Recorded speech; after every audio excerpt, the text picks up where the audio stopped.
in a world where the zombie apocalypse is running. The whole damn show, supplies and weapons are basically the new religion. If you don't have them, congrats. You're zombie food by lunch, while everyone else is out there, panic looting like headless chickens. Our MC is chilling. Xiao Yang knew this mess was coming and prepped like a paranoid genius. On 3 energy drinks, dude built himself a full-on fortress, stacked supplies to the ceiling, and pulled his friends in so they could survive in comfort, while the world outside went straight to hell. Of course, even mountains of supplies don't last forever. When the apocalypse is busy screwing everyone equally, just when things were about to get real ugly, Xiao Yang unlocked a system. A legit cheat code. The system throws tasks at him, and every time he clears one, boom. Loot boxes were talking rare resources, insane buffs and rewards so good they feel illegal. Each box turns him stronger, while everyone else is still fighting over canned beans. This story of survival in an apocalyptic world kicks off with a harsh betrayal. The protagonist, Zhang Xiaoyang, finds himself suspended precariously above a cage packed with ravenous zombies. As if the situation wasn't dire enough, his ex-girlfriend sneers at him, taunting him about the deaths of all his friends. Her mockery reaches its peak as she assures him that his pathetic life is also nearing its end, soon to be just another addition to the carnage below. As Xiao Yang reflects on his misfortune, guilt and regret gnaw at him. He curses himself for trusting this treacherous woman, someone he now believes deserves a fate far worse than his. In her eyes, however, Xiao Yang's threats are meaningless. She's moved on to a wealthier, stronger man and tasks him with disposing of her former lover. Her new partner, a corpulent man named Li Shuixiang, eagerly agrees to the plan. He even suggests dragging out Xiao Yang's torment for her amusement before pushing the button that would seal Xiao Yang's fate. Fatty smugly thanked him for his generosity, loading about the supplies they looted from him, which would keep them comfortable for months. With that, Xiao Yang was sent plummeting into the zombie pit. The frenzied zombies driven by an insatiable hunger. Swarmed Xiao Yang instantly. As agony overtook him, he clung to a desperate thought. If he could live his life again, he would make both Cui Jing and Li Shushan pay dearly for their betrayal. Suddenly Xiao Yang jolted awake to the grating sound of Tui Jing's voice. She was nagging him, demanding to know why he hadn't added her name to the deed of his house. For a moment, he was disoriented. Was this a dream? Had he somehow gone back in time to before the apocalypse? Memories of his previous life flooded back. Sui Jing had conned him, stripping him of his parents' inheritance and leaving him homeless. Shortly after the apocalypse descended, unleashing a global catastrophe that turned humans into mindless, flesh-hungry zombies despite the chaos. Xiao Yang had managed to survive, thanks to his resilience and the help of loyal friends. Together, they established a safe haven, fortified and well-stocked, where they could live without fear of the undead. But just when things seemed stable, Qi Jing returned, feigning desperation to win his sympathy. Xiao Yang, blinded by her deception, led her in only for her to betray him once more. She sabotaged the safe zone, allowing their enemies to breach the gates, leading to the destruction of everything they'd built. Now she was back, demanding an extravagant bride price and the deed to his home, as if her betrayal had never happened. This time, however, Cui Jing was determined to take control. Though he kept his anger in check, he knew he needed a careful plan. Giving into impulsive emotions could jeopardize everything. After pretending to agree to her demands, he sent Cui Jing away, leaving her stunned at his newfound confidence and used to being defied. She couldn't understand how her obedient slave had suddenly become so assertive. With Jing out of the picture, Xiao Yang could finally focus. He had a month left before the apocalypse struck, and every second was precious. He vowed to prepare thoroughly this time, ensuring that no betrayal or misstep would threaten his survival. Then something unexpected happened. A system notification popped up, resembling a video game interface. Xiao Yang Disco Ferret. He had activated an apocalypse system, which came with missions designed to help him survive. His first task was titled Apocalypse Preparation, requiring him to secure a piece of land and stockpile enough supplies for a year. Completing the mission would earn him 10 points, which could be exchanged for valuable rewards. In the system store, our protagonist was thrilled with the unexpected perk, the system's missions, and the rewards that came with completing them. What more could one ask for? However, the system store's offerings remained a mystery to him. It mostly stocked loot boxes and potions, such as those for boosting physical strength. Yet, his musings were interrupted by the loud growling of his stomach, reminding him he needed a proper meal. Reflecting on his past life, Xiaoyang recalled how he used to pinch every penny, starving himself to save for Cui Jin's bride price. But things are different now. Determined to indulge, he decided to treat himself to a luxurious meal. With the impending zombie apocalypse just a month away, he figured he should enjoy the finer things. While they lasted a few hours later, his delivery arrived. Xiao Yang marveled at the sight. It was a legendary Michelin 3-star takeaway. Never in his wildest dreams could he have afforded such a thing before. He eagerly dug into the $300 braised pork, savoring every bite. After surviving on scraps during the apocalypse, the taste was heavenly, almost surreal. But Xiaoyang didn't stop there. He went into full food enthusiast mode, devouring dish after dish. His appetite seemed insatiable, and he nearly polished off everything when his phone rang. The caller, Xiao Jin's friend. It seemed Suijing had wasted no time complaining to her. Xiao Yang reluctantly answered, only to be greeted by an ear-splitting tirade. Xiao berated him, questioning how he could dare to treat Suijing so poorly. She insisted Suijing was merely testing his love, and claimed he had failed miserably. If he truly loved her, he'd prove it by handing over the deeds to his house, and 1,000,000 yuan in cash as an apology. Xiao even offered to mediate with Jing. If he complied, if not, he could expect a breakup. Xiao Yang patientes naped. Who did she think she was to test him like this? Furious, he told her off and ended the call. He was done with greedy women who only cared about money. His priority now was to secure a suitable piece of land. He envisioned building an impregnable fortress, easy to defend, and strategically located near water and forest. The following morning, Sean visited a real estate agency. A friendly consultant greeted him, asking if he was looking to rent or buy. Xiao Yang confidently replied that he was after something more valuable. Just then the sales manager, Ju, appeared and briskly ordered the consultant, Shang, to help unload boxes of toilet paper. Despite Shang's protest that she was assisting a customer, manager Ju dismissed Xiao Yang outrigue, deeming him a broke nobody in shabby clothes, who wasn't worth their time. The manager's arrogance irked Xiao Yang, who decided to put him in his place. He asked Ju to repeat his words and explain his audacity in belittling others. You infacid, doubled down, mocking Xiao Yang further. He even declared he'd eat a toilet on a live stream if Xiao Yang could afford to buy one. It was clear the manager was about to regret his words. Unboteret Xiao Yang smirked and advised Ju to prepare for a feast of porcelain. He clarified he wasn't here for a house, but to buy land. The announcement stunned everyone present. It wasn't every day someone came to buy land outright. Shirong quickly invited Shirong to sit, while she outlined the available options. Meanwhile, manager Ju glared in disbelief, convinced Xiaoyang was bluffing. Shang presented detailed listings, but Xiaoyang wasn't interested in browsing. He outlined his requirements instead. Land near mountains and running water, preferably with existing factories or large buildings. Shang promised to check for suitable options. Manager Ju, unable to resist butting in again, suggested a property in the Eastern District. Shang hesitated, pointing out that the area known as T-City Land was filled with unfinished projects and abandoned factories, making it unsuitable for most buyers. Ju dismissed her concerns, claiming no real customers had shown up anyway, and he suspected Xiaoyang was just wasting their time.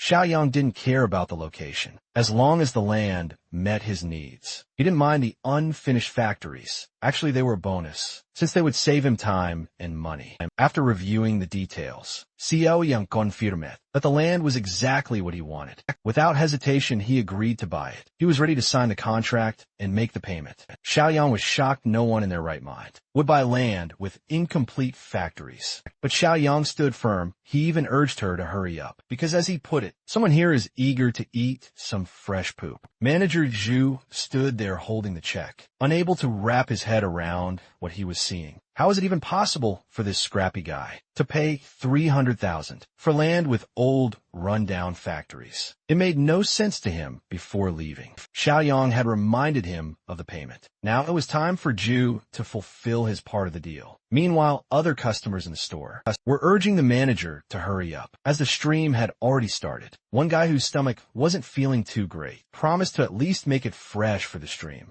Xiaoyang had completed the first task. The next step was to figure out how to turn the land purchase into a real business by gathering supplies. As he was leaving the real estate office, an old acquaintance, Li Shuxiong, spotted him and couldn't help but wonder what Xiaoyang was up to. But all thoughts flew out of his head when he saw what was going on inside. Manager Zhu was now being pressured by the staff and customers to keep his word, all while begging for help and desperately explaining he didn't want to go through with it. Meanwhile, Cui Jing was living carefree, painting her nails and enjoying the quiet life. That's when she got a call from Fatty, who asked if she knew Xiaoyang had just bought land at the real estate company. Shocked, she wondered where he had gotten so much money from. Fatty speculated it was probably the money he'd saved for the bride price. Sui Jing was furious. She couldn't believe Xiaoyang would use her money for something like that. Li Shuchong urged her to stay calm and go talk to Xiaoyang about it. But Cui Jing's anger was blinding. She wasn't going to ask him anything. She was going to confront him.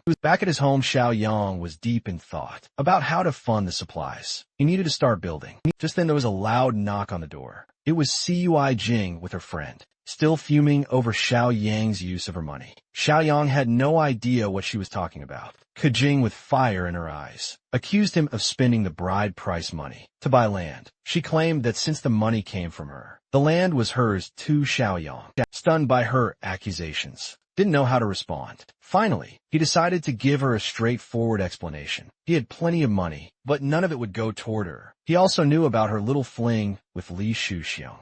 Cui Jing was baffled, not understanding how he knew. But her friend, sensing where the conversation was heading, suggested they calm down and resolve the misunderstanding. Xiaoyang, however, wasn't having it. There's no misunderstanding here. He said, Sui Jing isn't my girlfriend. She's just a doormat for that old fat guy. He slammed the door in their faces. Tired of the drama, Sui Jing still couldn't understand how he knew about her and Li Shuxiong. Her friend was just as confused, wondering why Sui Jing hadn't told her about her relationship with Li Shuxiong. Sui Jing quickly assured her it was nothing serious, just a few room rentals here and there. With things escalating out of control, they decided to head home and figure out their next move. But now Xiaoya was thinking of taking things into her own hands and winning Xiaoyang over. After all, they were good friends. The following day, Xiaoyang arrived at his new property with a construction crew. He was ready to rebuild one of the factories, but wasn't sure how long it would take. Foreman Li quickly assessed the situation and explained that reinforcing the walls, setting up defensive towers, installing barbed wire, thickening the steel doors, and adding bulletproof glass would take some time. He couldn't help but wonder what kind of enemy Xiaoyang had made to need such heavy fortifications. Xiaoyang just waved him off, telling him that some things were better left unknown. He wanted to know how much it would cost to finish the project in a month. The foreman shook his head, stating that it couldn't be done that quickly.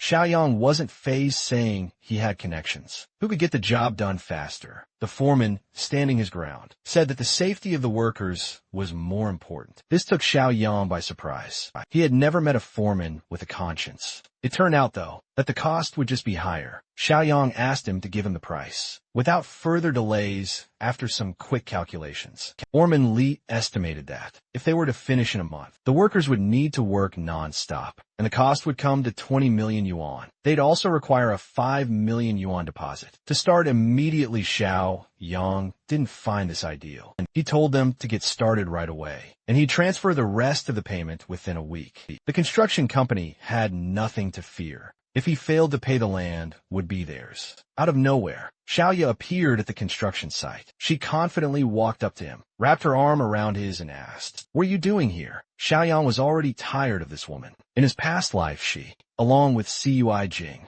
had driven him out of his parents' inheritance. and now he was ready to make her pay twice as much for everything she had done, no matter how much she pretended to be a good girl. He could see through her rotten nature. Xiaoyu, seeing the construction site, asked with feigned interest, "Is this the land you bought? It's so beautiful here, I bet you want to build a villa." Right, but Xiaoyang didn't care about her assumptions or thoughts on what he should do with the land. Her attempts to act like she cared made him feel nothing but disgust. She couldn't understand his cold response. Normally, just a gentle touch from her on his arm would have made him nervous, but today he didn't even flinch. Instead, he turned away from her indifferently, walking over to the construction workers to instruct them on fixing the gate, which needed to be widened. Xiaoyu couldn't miss this opportunity. After Cui Jing had ruined everything for Xiaoyang, she thought this land might now be her chance. Xiaoyang returned home, his mind racing with ideas on how to get more money. After he had mortgaged his house, he received a loan of 3 million yuan, but that amount was barely enough to cover the first phase of construction. Still considering the inevitable collapse of the world, he reasoned that it wouldn't matter. If he sold the house to a few buyers, it would be no problem. It was something that had to be dealt with. No matter what, then, there was a knock on the door. Xiaoyang opened it to find his infuriating neighbor, Grandpa Li, standing there. This old man who lived downstairs was a wealthy, greedy person who owned the apartments on the first and second floors. He had been trying to buy the third floor from Xiaoyang, but Xiaoyang refused to sell. As a result, Grandpa Li had started making life difficult for him, painting the doors, scattering trash, leaving coffins by his doorstep, and jamming locks. The old man had done everything in his power to harass Xiaoyang, and now he was accusing him of throwing a party. The night before, Xiaoyang, however, had gone to bed early and hadn't made any noise. But there was no point in arguing over the false accusation. Xiaoyang knew what Grandpa Li really wanted: his house, so pretending to be fed up, he told the old man he was ready to sell. Grandpa Li, shocked and surprised, could hardly believe his ears. Xiaoyang had a condition, though. He wanted to stay in the house for another 6 months, until he found a new place to live. But the old man had to transfer 5 million yuan into his account immediately, so he could pay the deposit for the new house. If Grandpa didn't agree to this, the deal was off. The greedy old man couldn't let the opportunity slip by, so he agreed, but insisted on signing a contract to make sure Xiaoyang couldn't change his mind. Xiaoyang had no issue with that. After all, the old man would still die in his house when the apocalypse began. Once Grandpa Li transferred the 5 million yuan, Xiaoyang now had a total of 8 million yuan, 3 million from the loan, and 5 million from the old man. It was time to tackle the next task and earn the reward. The biggest supermarket in the area was the perfect place to get started. Xiaoyang set off to stock up on supplies for the coming year. The people around him watched him, thinking he was mentally unstable. They kept their distance as he pushed several grocery carts through the aisles. When he reached the checkout line, the onlookers laughed at him, thinking he was just another fool, caught up in the doomsday rumors. But Xiaoyang didn't care about their judgment. What mattered was completing the task that the system had set for him. And once he did, he earned 10 points. With those points, he bought a special supply box from the system store. Xiaoyang didn't hesitate when he opened the box. He found a level 1 space ring, a personal subspace of 500 cubic meters, where time stood still, and anything stored there would never spoil. This was incredible gain. The fact that time stopped inside the subspace meant he could store fresh food without worrying about it going bad. Along with a new item, Xiaoyang received a new mission: 10 years of sustenance, which would reward him with 20 points for completion. But just as he was starting to process his new acquisition, he was approached by the security chief of the supermarket, Zongtao, a former high school classmate. Recognized Xiaoyang. He had been a lackey of a local bully, extorting money from weaker students. Xiaoyang had frequently clashed with him back in the day today. Xiaoyang didn't expect to run into Yang Tao here. Yang Tao insisted that Xiaoyang put everything back in its place, or else he wouldn't be kind. Xiaoyang responded that he hadn't changed at all and was still picking on the weaker ones. However, Xiaoyang had no intention of returning the items. As a paying customer, he wasn't about to back down. Yang Tao immediately demanded Xiaoyang pay for the goods right there and then, threatening that if he didn't, things would get worse an hour later. All the cashiers had finally totaled the items. 56,000. Yang Tao wasted no time, demanding the payment without hesitation. Our hero used his credit card like a tool of power The transaction was completed successfully, leaving the security chief stunned. Just as Yang Tao was about to leave, ready to let the matter go, Xiaoyang called him to wait. Xiaoyang wasn't about to let it slide. He wanted an apology for Yang Tao's rude behavior, or he'd return everything. The security chief thought it was unnecessary, but with so many witnesses around, he knew better than to ignore it. Everyone had seen everything unfold and was fully on Xiaoyang's side. They filmed the incident, threatening to make Yang Tao infamous on the internet unless he apologized. Xiaoyang even promised that if the apology was genuine, he'd buy 10 times the amount of goods. If Yang Tao didn't believe him, he could bring over the POS machine, and Xiaoyang would show him his account balance. When Yang Tao saw 7 million, his disbelief was evident. Xiaoyang only wanted an apology before he continued his shopping spree. Although the security chief struggled with his pride, the pressure was overwhelming and he gave in, apologizing as Xiaoyang walked past. He gave a piece of advice. Think before you act next time. You never know how things will turn out. Yang Tao, now trying to act friendly, asked why Xiaoyang was buying so much. Xiaoyang dismissed him, saying it was none of his business and that he had big plans ahead. Yang Tao, seeing a business opportunity, offered his help. The supermarket didn't have enough stock for such a big deal, but he knew a wholesaler, Yang Shengshe, who had shifted to the wholesale business. Yang Tao immediately contacted him, excited to introduce Xiaoyang as a potential big client. Xiaoyang quickly realized that some people just never change. Since Yang Tao and Zhang Shengzi were still working together, he could only imagine how much they were exploiting the supermarket. Soon enough, they arrived at the wholesale warehouse, and an expensive car pulled up. From the way Shengzi drove, Xiaoyang knew this guy probably had never been deceived, and it was time to teach him a lesson.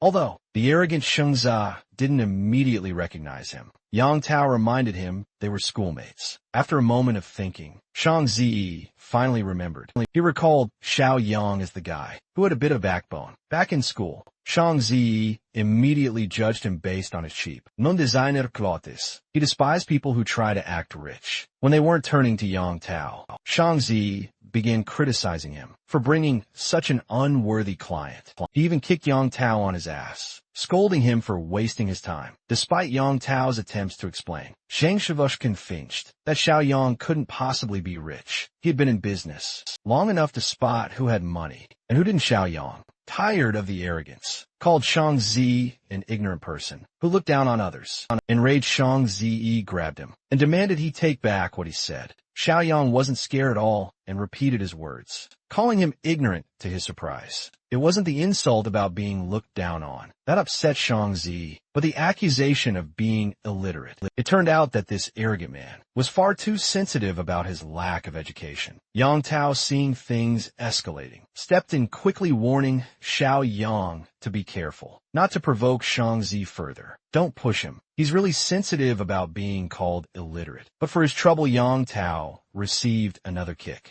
and more insults from Shang Zi, who was furious that he couldn't do as he pleased. Shang Zi faced our protagonist with an ultimatum. Either Xiaoyang would purchase a massive shipment of goods, or he'd be forced to leave crawling on all fours. Xiaoyang didn't seem fazed by the threat. He calmly instructed Shang Zi to release his grip and requested the account details. Moments later, Shang Zi's furious expression turned into shock as he realized Xiaoyang had deposited 1 million into his account. Xiaoyang explained it, but this was just an initial payment. He intended to purchase 5 million worth of goods. Yangshe asked about the specific items Xiaoyang needed. Xiaoyang listed basics like oil, rice, salt, snacks, and beverages, goods that had long shelf lives. A sly smile appeared on Zhang Zhang's face. He had just received a batch of near-expired products, and when they arrived at the warehouse, Shunja offered the entire stock at a 10% discount off the original price.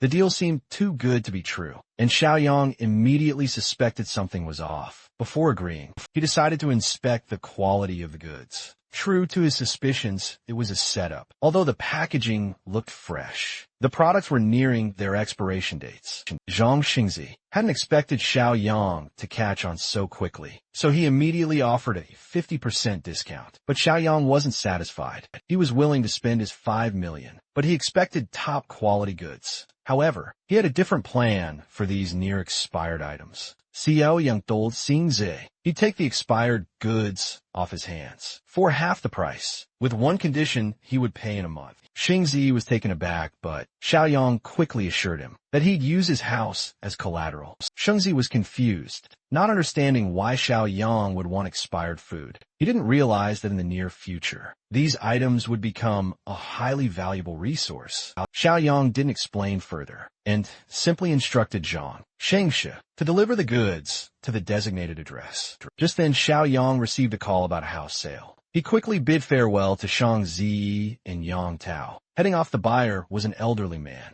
who offered a 400,000 down payment and 3 months for Xiaoyang to vacate. The deal seemed almost too smooth, making Xiaoyang a little suspicious. He asked the old man why he was in such a rush. The man explained that his granddaughter needed to move for school, and Xiaoyang was the only one selling a property in the area. The old man was so upfront, even providing all the details willingly. Xiaoyang asked if he wasn't worried about the price being raised. The old man, realizing his slip, started pleading with Xiaoyang not to take advantage of him, as this was all his life savings. Xiaoyang, not want to exploit a genuine person, assured the old man that their deal was set and signed a contract. The old man was overjoyed, grateful that his granddaughter had a home, and even apologized for distracting Xiaoyang from his work. As Xiaoyang observed the old man's kindness, he felt concerned. He didn't think the man and his granddaughter would survive the apocalypse for long. Before the man left, Xiaoyang asked for his address. Later, Xiaoyang visited his property, where construction was progressing steadily.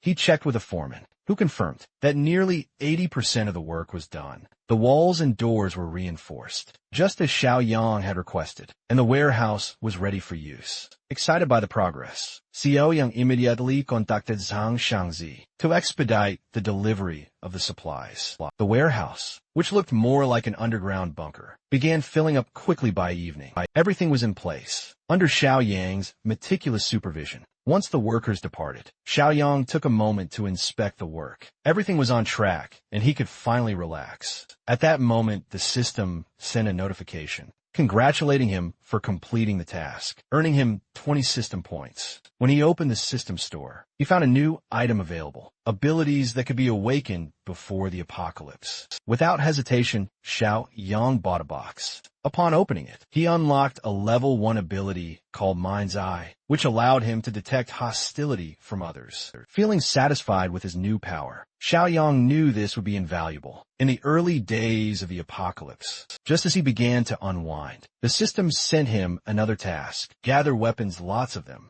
Xiaoyang wasn't fazed. Arming himself was exactly what he had planned. It was time to get ready for the coming chaos. Sometime later, Xiaoyang found himself at the heart of the city's late-night black market, ready to procure the weapons he needed. As he wandered through the bustling market, the constant noise of bargaining and the relentless chatter of customers and sellers filled the air everywhere he looked. There were hustlers trying to make a quick bucks. Out of the corner of his eye, something caught his attention. Someone familiar. It was a man he had seen before. During the first disaster, Li Shuixiong, he was aggressively negotiating the price of some fake jewelry, wearing down the seller until he agreed to a much lower price. Xiaoyang hadn't expected to run into this guy tonight, but it made sense that he would be here, haggling over fake jewelry. It wasn't surprising that Sui Jing had been fooled by these worthless trinkets. After a few more steps, Xiaoyang finally came across a stall that piqued his interests. Lined up in front of him were various blades, each one sharper than the last. A grin slowly spread across his face as he examined the weapons. He had finally found what he was looking for.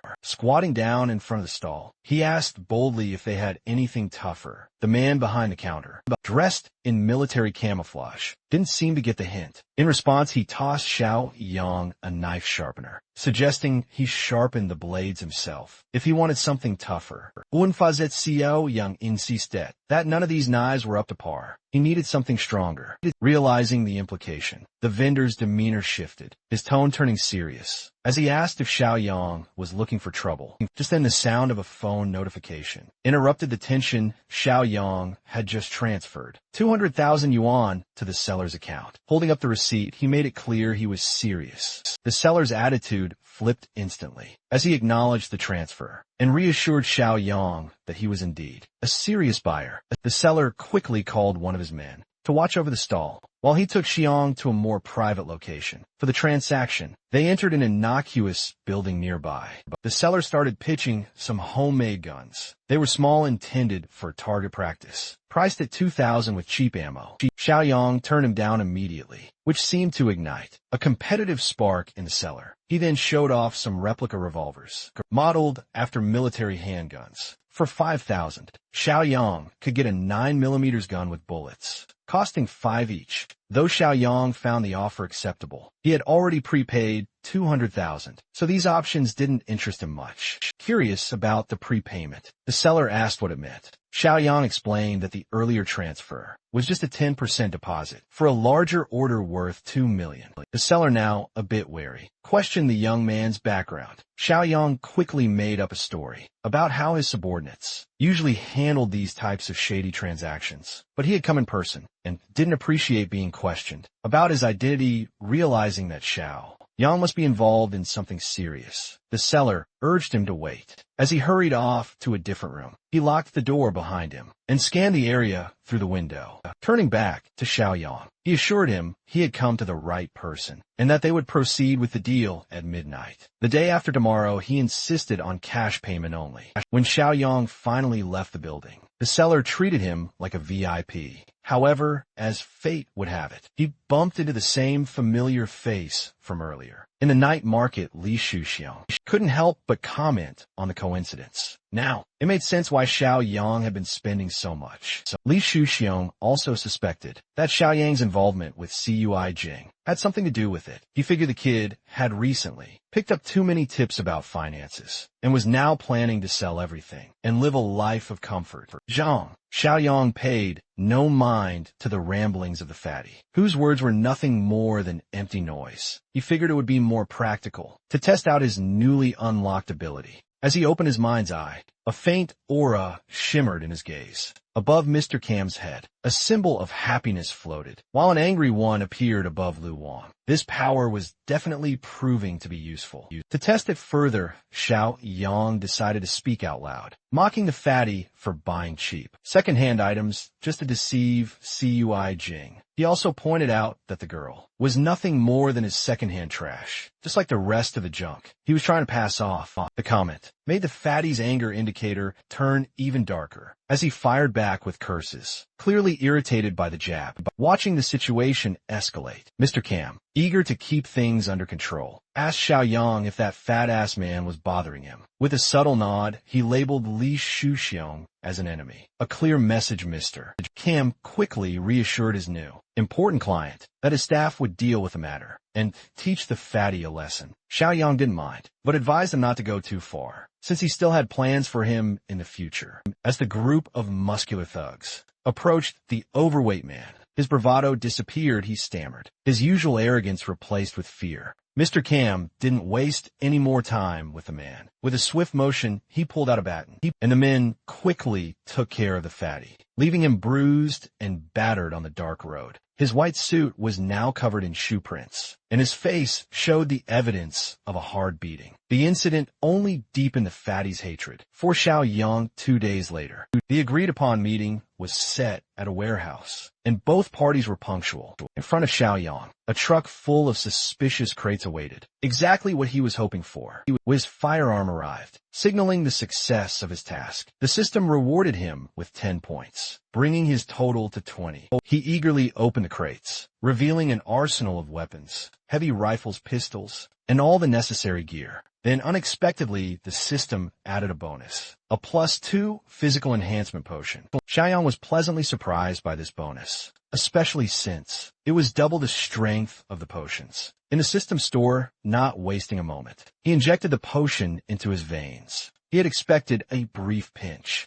but the surge of power was far more intense than he anticipated. The pain was sharp and immediate as the enhancement spread through his body. With his physical score now boosted by 2 points, Xiaoyang felt 40% stronger than before. Determined to make the most of this newfound strength, Xiaoyang checked out the system store once more and noticed another physical enhancement potion. Seeing the value of increasing his strength even more, he decided to take the plunge. After injecting the second potion, his physical score shot up to 8, making him 60% stronger than the average person. Excited to put his new power to the test, Xiaoyang looked around the warehouse and spotted some thick iron bars that were scattered about. He grabbed a sturdy bar used in construction and threw it into the air with a powerful kick. He bent the rod significantly, sending it flying into the nearby wall with enough force to create a noticeable dent. His kick had been so powerful that it left a visible impression on the wall. With this level of strength, Xiaoyang felt confident that he could handle anything, even the early stages of an apocalypse. As for the weapons, he knew better than to leave them exposed. Storing them safely in his spatial ring was the wisest move. With a simple gesture, he pointed the magical ring at the contents of a truck, and the weapons were absorbed into the ring instantly. The day after tomorrow, the apocalypse was set to begin. Time was running out, and Xiaoyang still had a few things to wrap up. However, he couldn't shake the image of the old man who had tried to buy his house. The old man had offered what little savings he had to secure a future for his granddaughter.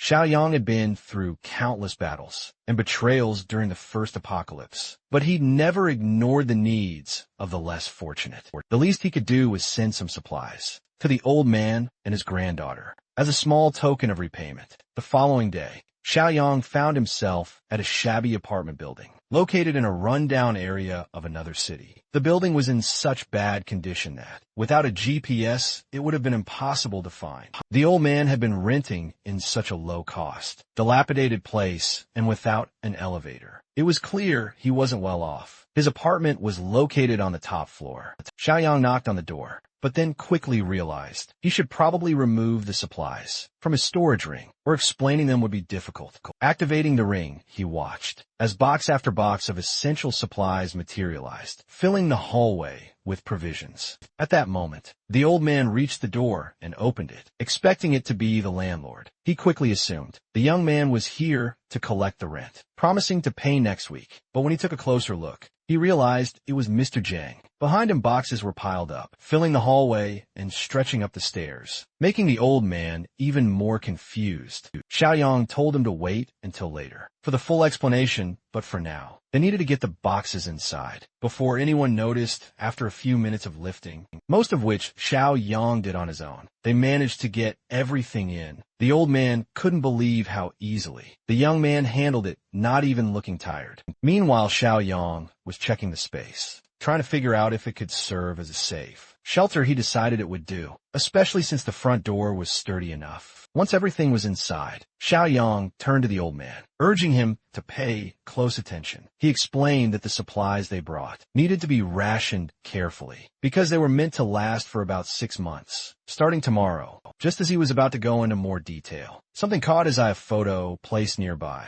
It was of the proud old man with a beautiful young woman, his granddaughter. To his surprise, the woman in the picture was none other than Li Shan, a close friend from his past. During the first apocalypse, Xiaoyang immediately asked the old man if the girl in the picture was named Shan. This puzzled the old man further, as he hadn't mentioned her name to the young man before. Xiaoyang's expression grew serious, and he quickly asked where Shan was now. The old man explained that she was still at school while they were finishing up the house paperwork. Xiaoyang remembered how Shan had once regretted dragging her grandfather into the chaos during the early days of the first apocalypse. He recalled how her grandfather had risked everything to save her in that doomed timeline. The old man had fought his way through a zombie-infested school to save Shan, only to die in the process. As someone who had been close to the old man in his past life, Xiaoyang promised himself he wouldn't let that happen again. But turning to the old man, he declared that the house was no longer for sale. The old man panicked, thinking Mr. Zhang was backing out of the deal. But Xiaoyang gave him a chilling piece of news. The world would soon descend into chaos, and the house along with Shan's school wouldn't matter. The only thing that mattered now was getting Shan to safety. This sudden declaration only confused the old man further. Xiao Yang realized he couldn't explain everything in detail right now, so he decided to simplify things. He urged the old man to imagine the horrors of a famine. While it sounded terrifying, the old man couldn't grasp how this applied to their situation. Seeing that words weren't enough, Xiaoyang decided to show him instead. With a simple gesture, he made all the supply boxes disappear, sucked into a storage ring. In an instant, the room, once crowded with boxes, was now completely empty. The old man stared dumbfounded. Xiaoyang calmly explained that he had special powers and could see the future. If the old man wanted to survive and save Shan, he needed to listen carefully and follow his lead. Their next task was to get Shan out of her school. As they drove there full speed, the old man was still trying to process everything. His mouth opened in disbelief. Xiaoyang drove like a man on a mission, ignoring all traffic rules in his haste to get there. When they arrived, they found Shan surrounded by a group of students near one of the school buildings. She was being bullied by a couple of jealous girls. One slapped her across the face, while another kicked her in the stomach. For daring to speak out, the situation was escalating. But the old man was too focused on reaching his granddaughter to notice the growing tension. As he ran toward Shan, the bullies shifted their attention to him. He yelled at them to stop hurting his granddaughter, but their attitude only grew more aggressive. A group of thugs stood in his way, showing their weapons and telling him to back off and let the girls handle things. Without hesitation, the old man charged forward, yelling at the young men for being heartless bullies. One of the thugs raised a steel bat and aimed it at the old man's head. It would have been a serious blow if it hit, but Xiaoyang reacted quickly, stepping in to stop the attack. He glanced at the thug with disdain, realizing that the younger generation still had a lot to learn about bullying. The other two thugs thought Xiaoyang was Shan's older brother and tried to threaten him, but Xiaoyang was ready with a swift movement. He delivered a powerful kick to one of the thugs, knocking the wind out of him. The thug was sent flying through the air, as though he had been shot out of a cannon. Watching his comrade get tossed around like that, the remaining two thugs hesitated. Xiaoyang clearly knew his way around a fight. Maybe if they teamed up, they could land a blow. But judging by the cold, calculating look in his eyes, it seemed unlikely. One thug approached from the front, armed with a knife, while the other snuck up from behind with a bat. It wasn't the most brilliant plan, but it was all they had. The first move came from the one with the bat, swinging it wildly. Xiaoyang, sensing the attack, easily dodged by ducking low. His enhanced body was already proving its worth, thanks to the potions he'd taken to boost his physical abilities. His reflexes were on another level. He grabbed the thug by the collar, and with a swift motion, he slammed the thug into the ground, the impact knocking him out cold. Seeing his partner go down, the remaining thug rushed at Xiaoyang, knife in hand. Xiaoyang didn't even flinch as he deflected the weapon, locking eyes with a blonde thug in a chilling stare. With no hesitation, Xiaoyang prepared for another strike, kicking the thug on the side of his leg. The power behind the kick was enough to send him crumpling to the ground. In mere moments, the two wannabe tough guys were out of the picture. Now Xiaoyang's focus shifted to the bitches assaulted Shan for no reason. After surviving the brutal first apocalypse, Xiaoyang had adopted a mantra of equal rights, equal fights, so without warning, he slapped one of the girl across the face. The slap was forceful, sending a shiver through her and leaving her cheek red and stinging. As for the other bitch, who had been pulling Shan's hair, Xiao Yang decided she needed a taste of her own medicine. He didn't release his grip, no matter how much she begged. With a fierce glare, he drew the knife from the fallen thug and pressed it to her neck. Terrified, the girl's eyes widened with fear. The next sound that rang out was a sharp slash, followed by a gut-wrenching scream. Xiaoyang didn't even flinch. During the first apocalypse, he had done whatever it took to survive, and those instincts still guided him. The girl, now trembling, watched in shock as her friend collapsed to the ground, seemingly defeated and powerless. Don't worry, our protagonist isn't all that brutal. Well, not yet. At least when faced with a bully, he didn't resort to anything too extreme. Instead, he just gave her a little haircut. Yep, right there in front of everyone, humiliating her completely. Did she learn her lesson? Not a chance. The bully, furious and teary-eyed, screamed that she wouldn't let Xiaoyang get away with it. But he didn't even flinch at her empty threats. With an air of dominance, he glared at her crumpled figure on the ground, sprinkling the freshly cut locks over her head, like confetti, a final touch of maximum disrespect. While everyone else stood around baffled by his actions, Xiaoyang calmly told her he'd done her a favor. According to him, long hair would only become a burden soon enough. The crowd didn't get it, but he seemed to know exactly what. He was talking about shifting his focus to Shan. Xiaoyang told her to get with them immediately. Inside the car, Grandpa Li told Shan that she is not going back to school anymore. The old man had a wild look in his eyes as he explained his reasoning. A massive famine is coming, and survival has to be our top priority. Shan understandably thought her grandpa had lost it. She was convinced he'd fallen for some scam call or hoax as they bickered in the back seat. Xiaoyang just watched it, amused but relieved to see Shan safe. Finally, though, he spoke up, revealing the real reason for the urgency. The famine story was a lie. He'd made it up to simplify things. For the old man, what was really coming was something much worse. Something catastrophic, the apocalypse. He wasn't sugarcoating it anymore. He explained that in just a few days, modern civilization, as they knew it, would come to an end. Shan was skeptical at first, but before she could argue, Xiaoyang suggested she check her phone, cause she'll see the first signs of it now. And sure enough, the news confirmed it. A video popped up on Shan's screen, showing absolute chaos at a crowded train station. A man was being restrained by authorities, screaming some eerily prophetic words about a strange, toxic smog. What made it worse, he was biting people. Some thought it was rabies, but his lucidity suggested otherwise. Things spiraled out of control fast. The man broke free, attacking more people, and the scene turned into an outright nightmare. Xiaoyang's chilling words rang true. This was only the beginning. The first signs are already here. He said, tomorrow will officially mark day one of the apocalypse. He explained that a mysterious, toxic smog would begin, spreading across several provinces, including Province B. The effects would be devastating. Mutations, madness, and worse, a significant portion of the population would turn into mindless zombies, driven only by a hunger for flesh. And for the lucky ones who survive the smog, their fate wouldn't be much kinder. For Shan, the idea of zombies wasn't new. She'd seen them in movies, TV shows, and pop culture. But this wasn't fiction anymore. Still, it was hard to grasp the reality of it all. Yet, when the chaos erupted, whether tomorrow, next week, or the week after, there'd be no room for disbelief. On their journey back to headquarters, time was everything, but luck wasn't on their side. Traffic was backed up for miles. Even the emergency lane, usually a safe bet for getting through quickly, was jammed. Cars weren't moving, and the group's frustration was growing. The old man, already nervous, couldn't stop thinking about what Mr.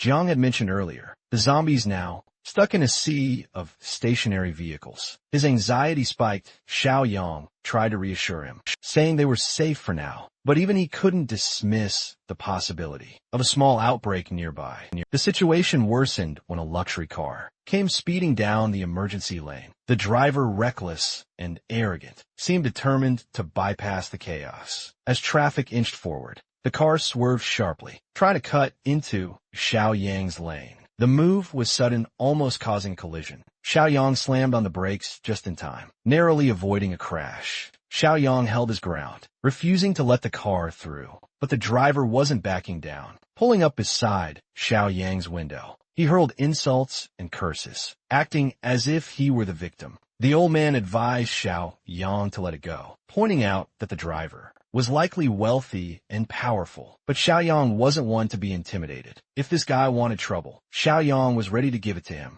For nearly an hour, they sat in that miserable traffic jam. When it finally cleared, they hoped the ordeal was over. It wasn't the same. Luxury car was now behind them, tailgating aggressively. The driver wasn't just reckless. He was vengeful. This was no ordinary road rage. The car sped up, weaving dangerously close. Attempting to provoke Xiaoyang, the old man pleaded with him to avoid escalating the situation. But Xiaoyang had had enough. The apocalypse was coming. Why tolerate scumbags anymore? Xiaoyang decided to play along, taunting the driver. He bet on the rich brat losing his nerve, and he was right in a moment of recklessness. The luxury car swerved wildly, nearly crashing into a hill. Yet even after almost wrecking, The driver refused to take responsibility. Instead, he called the traffic police, demanding surveillance footage to track Xiaoyang down. As the night deepened, the trio finally arrived at their destination. By now the city was cloaked in darkness.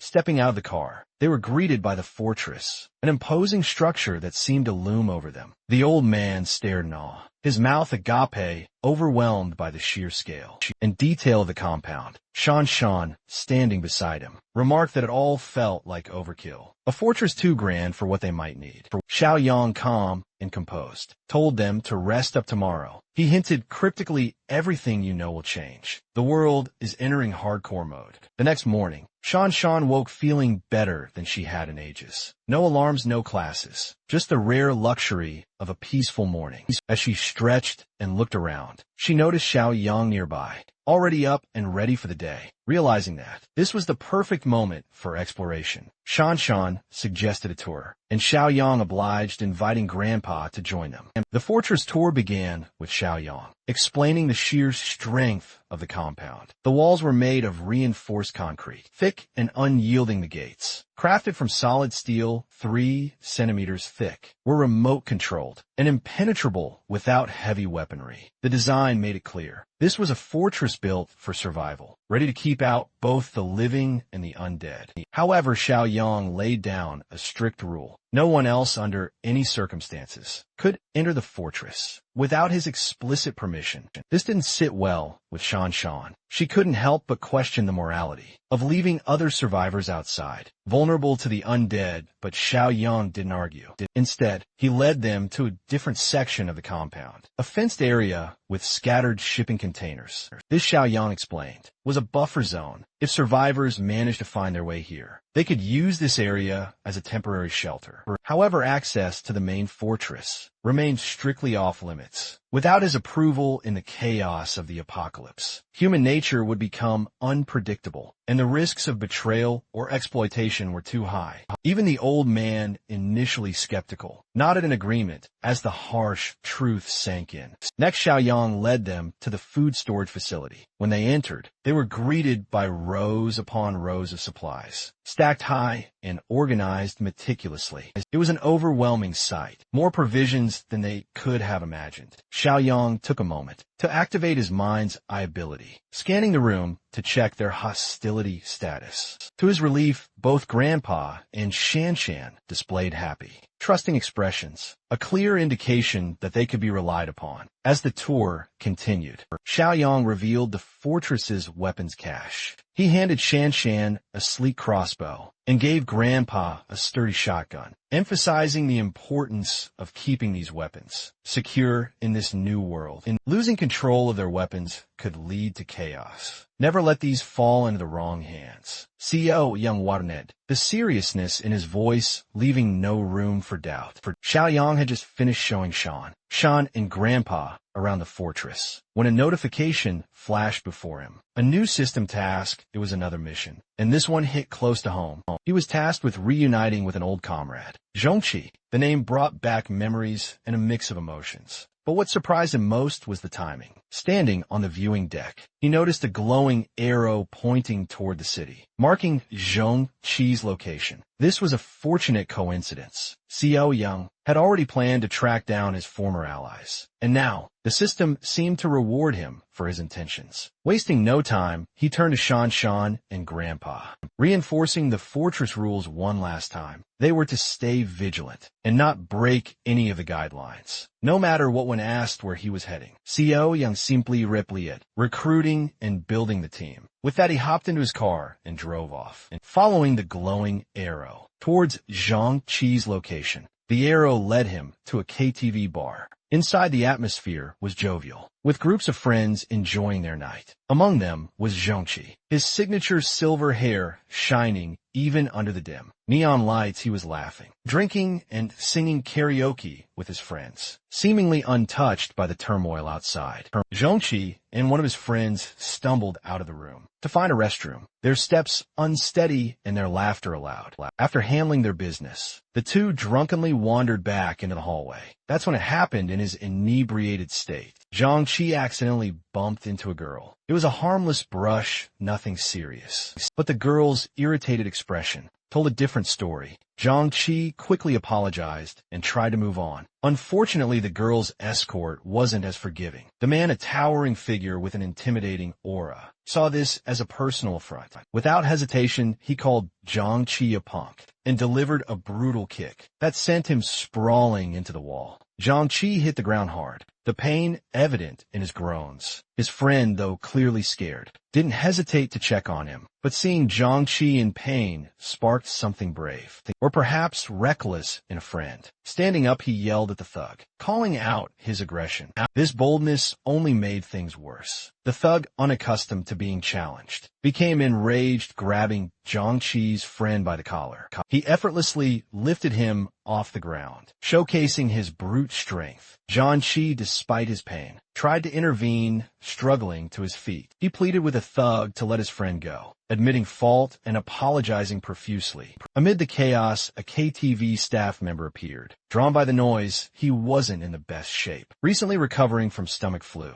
only to catch a cold, but his sense of duty prevailed. Bar fights were nothing new in his line of work, and he knew the drill, approaching cautiously. He tried to mediate, asking both parties to calm down and de-escalate, but the thug wasn't having it. He turned his fury on the staff member, interpreting his interference as disrespect. To make matters worse, he loudly demanded that the bar's owner come out, immediately threatening to shut the place down if his demands weren't met. The staff member, though clearly nervous, gestured discreetly to Zhang Qi and his friend, urging them to leave. While the thug's attention was diverted, the two young men fled. Back in karaoke room 3090, Zhang Qi and his friend barged in, panting and wide-eyed, as if they barely escaped a predator. Their other friends turned to ask what had happened. The duo quickly explained, recounting how they had bumped into a drunken thug in a hallway, leading to threats and a near beating. They expressed gratitude for the quick-witted staffer who had stepped in to defuse the situation, even if only temporarily one of their friends. The hot-headed Chinchong wasn't having it. He stood up, declaring that their mechanical engineering class had a reputation to uphold and shouldn't back down from anyone. He even suggested rallying other students from their department to teach the thugs a lesson.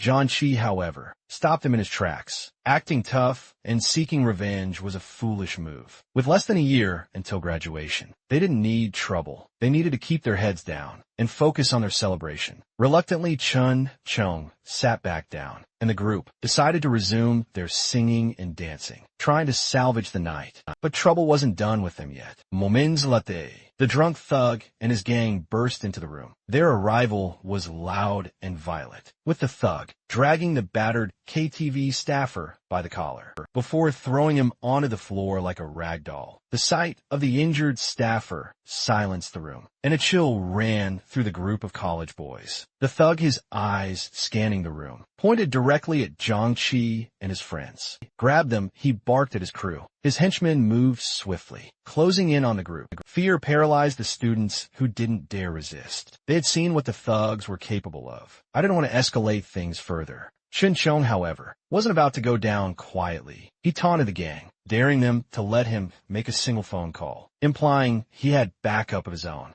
This only enraged the thug further. Grabbing a full whiskey bottle, the thug smashed it against Chun Chong's head. The impact was brutal, sending a mix of blood and whiskey streaming down Chun Chong's face. As he collapsed to the floor, Yonguki watched in horror, his mind racing outside the KTV bar. Help was arriving, but he didn't know it yet. Xiaoyang had just pulled up, stepping out of his car with a calm smile. The glowing system notification had guided him here, and the sight of the lively bar amused him. A KTV bar was exactly the kind of place he expected college age Zhang Qi to frequent inside. Chaos continued. Chinchong, despite his injuries, showed remarkable resilience. Grabbing a nearby metal ashtray, he tried to fight back. His guts impressed even the thugs, but his defiance irritated them more. The gang quickly subdued him, and the head thug delivered another savage blow with a fresh bottle. Blood splattered as Chun Chong slumped to the floor, groaning in pain, but Zhang Qi wasn't one to back down.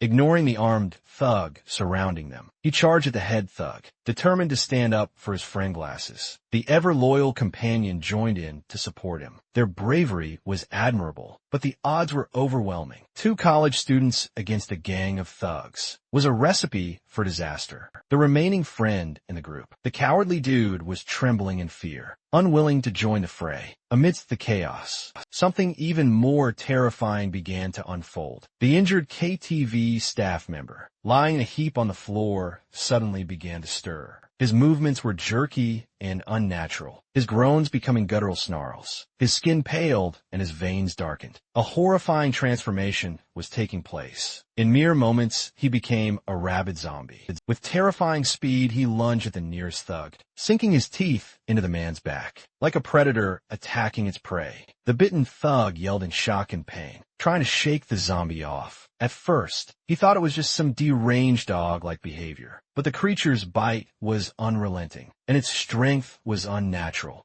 Another thug rushed to pull the zombie off his friend, but the creature was too strong. In a swift motion, it let go of its first victim and latched onto the second thug's arm, biting down with alarming ferocity. The room erupted into screams as panic spread among the gangsters and students alike. Meanwhile, Zhang Qi and Glasses tried to hold their ground, even as fear gripped their classmates. The cowardly friend was now trembling uncontrollably, nearly fainting from terror. The situation looked bleak. The zombie's attacks were relentless, and its enhanced physical strength made it nearly impossible to overpower. If this continued, everyone in the room was at risk of falling victim to the infected staffer. At that moment, Zhang Xiaoyong had arrived. Without hesitation, he grabbed the rabid zombie by the back of its neck and effortlessly lifted it off the ground. With a single arm, the sheer strength he displayed stunned everyone. In the room, Xiaoyong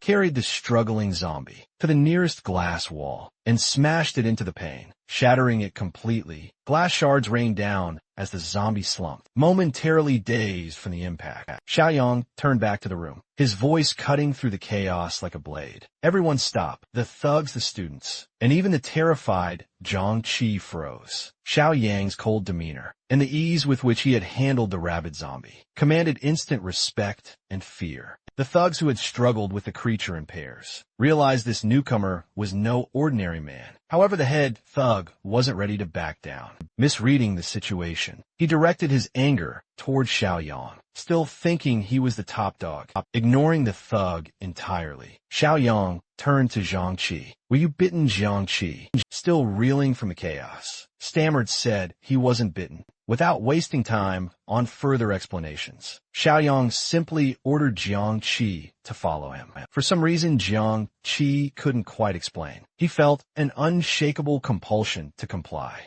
However, as he moved to follow, the head thugs stepped in his way, still clinging to the delusion that he was in control. Before another fight could erupt, one of the bitten gangsters began coughing violently. His voice was, and he groaned about a splitting headache and dizziness. Xiaoyang's sharp eyes scanned him, catching the unmistakable early signs of mutation. The thug exhibited every classic symptom: relentless coughing, extreme dizziness, and that ominous bite wound festering on his shoulder. Even the thug's offhand comment about having a runny nose earlier in the day confirmed Xiao Yang's suspicions. "Yep, he's bitten," Xiaoyang muttered to himself, watching as a rot visibly spread from the infected wound. The proximity of the bite to the nervous system was accelerating the process.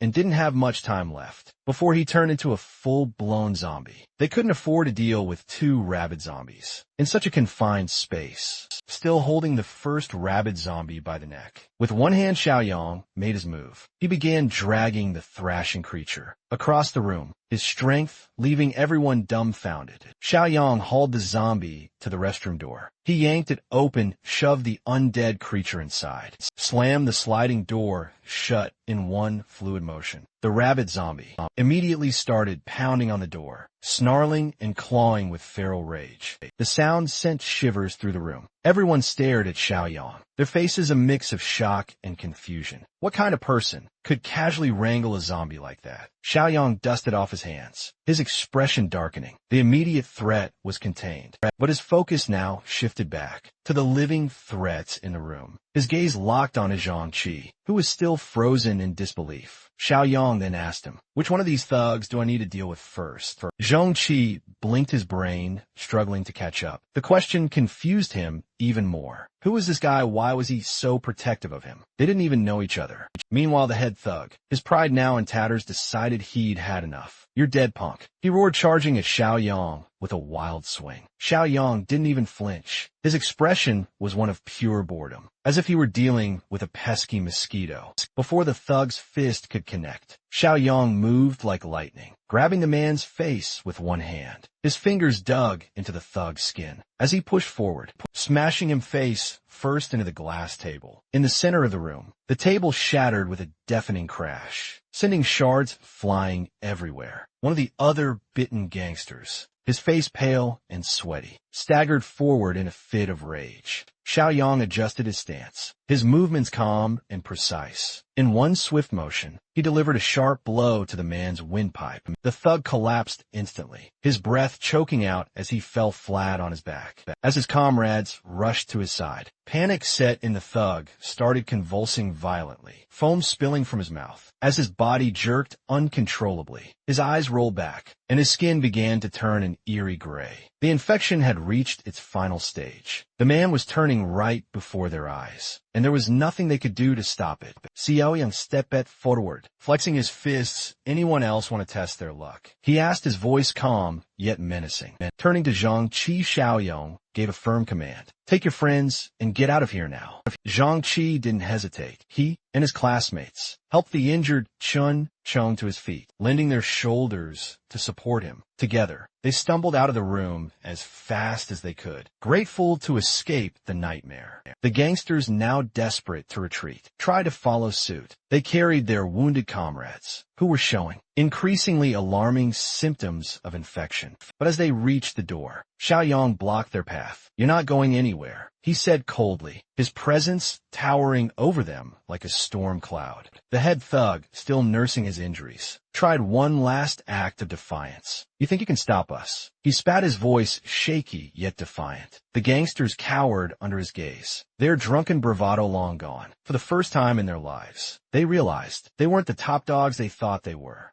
Xiaoyang didn't bother responding. He shoved the thug back effortlessly, sending him sprawling to the ground once again, and the closing door shut. The gangster's bruised ego couldn't take it. He scrambled up and started pounding on the door. As Xiaoyang stepped outside, slamming it shut behind him, the head thug screamed, banging on the locked door in a blind rage. But his tirade was cut short by a guttural growl. Behind him, one of his bitten men had succumbed to the infection. The thug turned just in time to see the bloodshot, crimson eyes of his now rabid friend, lunging at him with terrifying speed. The room erupted into chaos as the other gangsters tried to fight off their former friend. But it was too late. The infection spread quickly, and soon the room devolved into carnage. Outside, Xiaoyang stood silently, holding the door handle firmly to keep anyone from escaping. Muffled screams and the sound of tearing flesh echoed from the other side, sending chills down the spine of anyone who could hear. A hesitant KTV employee approached him,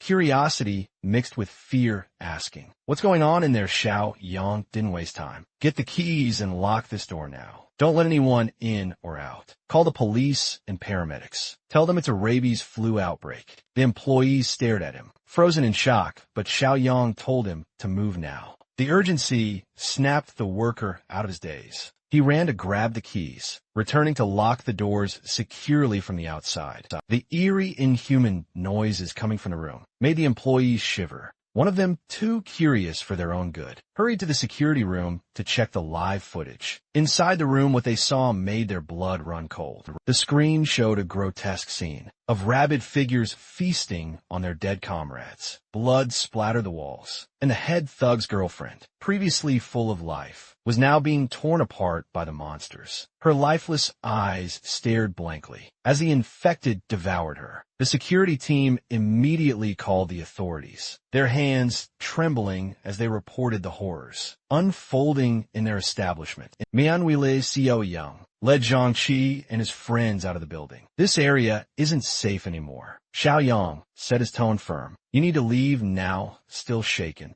The college boys didn't argue. They followed him to his car, helping the injured Chen Chong inside. As Xiao Yang drove them away, Zhangqi finally broke the silence. Thanks for helping us back there, he said hesitantly, but who are you? Why did you step in? Xiao Yang glanced at him, said, I was hired to protect you, by someone who wants to stay anonymous. The explanation made sense, at least enough for the moment. The coward boy nervously asked, that rabbit flu, it's real, isn't it? I thought it was just a hoax. Xiao Yang's expression darkened. What do you think you saw back there? Those weren't drunken fights or wild animals. It's real, and it's just the beginning. Glasses gulped, his voice trembling. Is there any cure? A vaccine? No. Xiao Yang said bluntly, there's no cure. No medicine and no way to stop it. It's already started, and it's only going to get worse. If you want to survive, you'll listen to everything I say from now on. As they drove through the streets, Xiao Yang's point was further proven when they saw an infected man chasing a terrified pedestrian on the side of the road. The chaos hadn't completely consumed the city yet, but the outbreak was spreading rapidly. Soon there would be no safe place left. Looking at the back seat, Xiao Yang's mind wandered to a darker memory. In their past life, one of Zhongqi's friend had betrayed him, leading to the deaths of countless people at the hands of zombies. Zhongqi was the only one who barely survived, but the betrayal scarred him deeply. Xiao Yang's eyes flicked to the rearview mirror, scanning the faces of the college boys. Sitting behind him, one of them had been the traitor. The question was which one.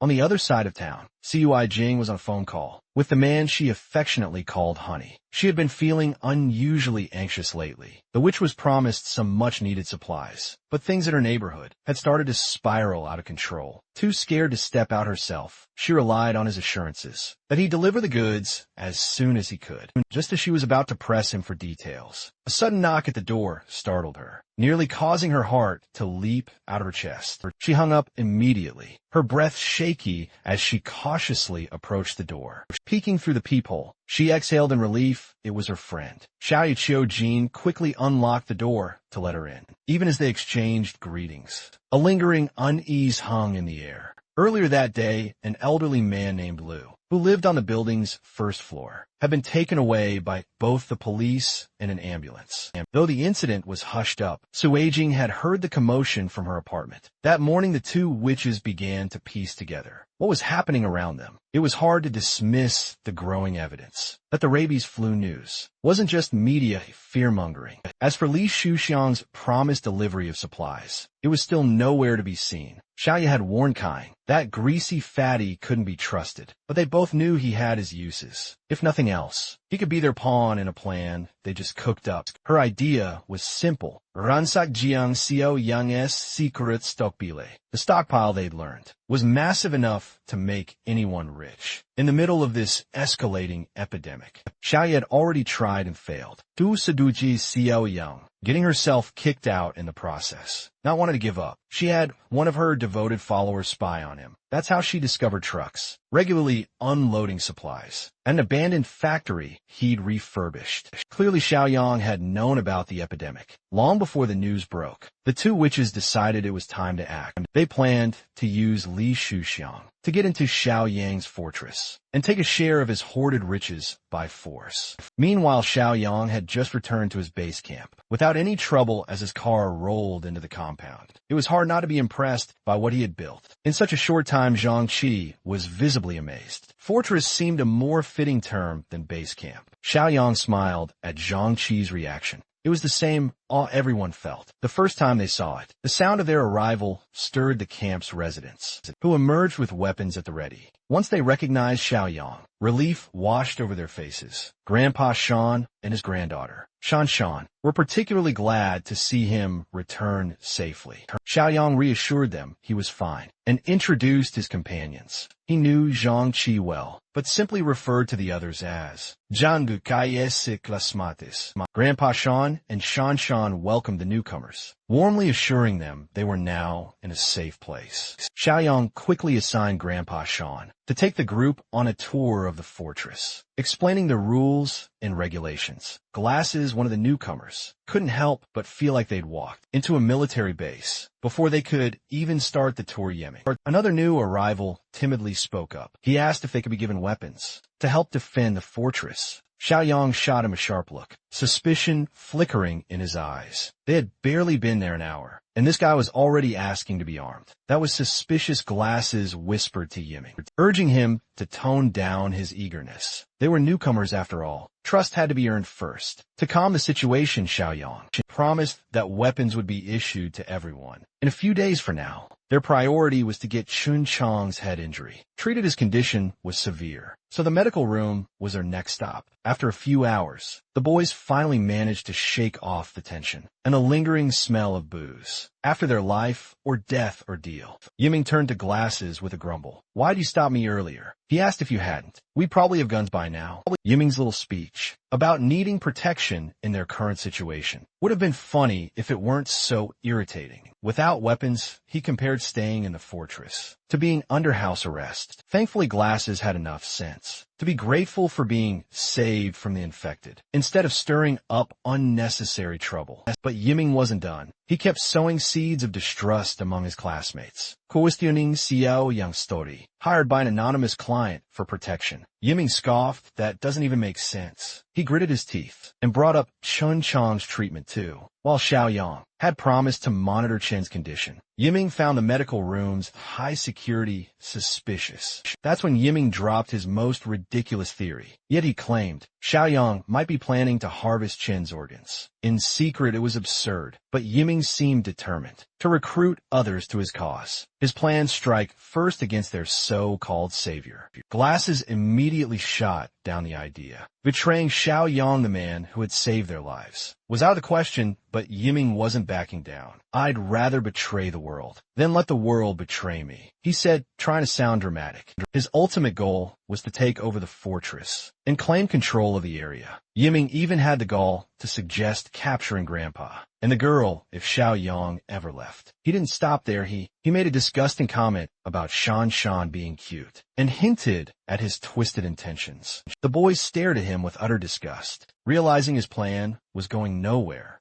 Yiming waved it off with a laugh. "Relax. I was just joking," he said. Zhang Qi, naive as ever, took the excuse at face value. Glasses pointed out the obvious. If Xiaoyang really wanted to harvest their organs, they'd already be locked up and helpless by now. As the group left the showers, Yiming silently wrote them off as not worthy of his grand plans. He was convinced that in times of chaos, only the ruthless survive. While Yiming brooded over his rejected schemes, Grandpa Shan gave Xiaoyang an update. Zhang Qi and the others had started settling in, and Chun Chang was on the observation. As instructed, all doors and windows had been secured. Xiao Yang tanked Grandpa Shen and Shan for their hard work, urging them to rest up before they left. Xiaoyang gave them a quiet warning. "Keep an eye on Zhang Qi's classmates." He said, "I'm sensing some traitorous vibes." In the dead of night, Xiaoyang headed straight to his warehouse to take care of some business. He opened the systems item shop and carefully inspected the offerings. With a few clicks, he redeemed the Level 1 Apocalypse Farmer Box for 2 points, the Level 1 Food Supply Box for 5 points,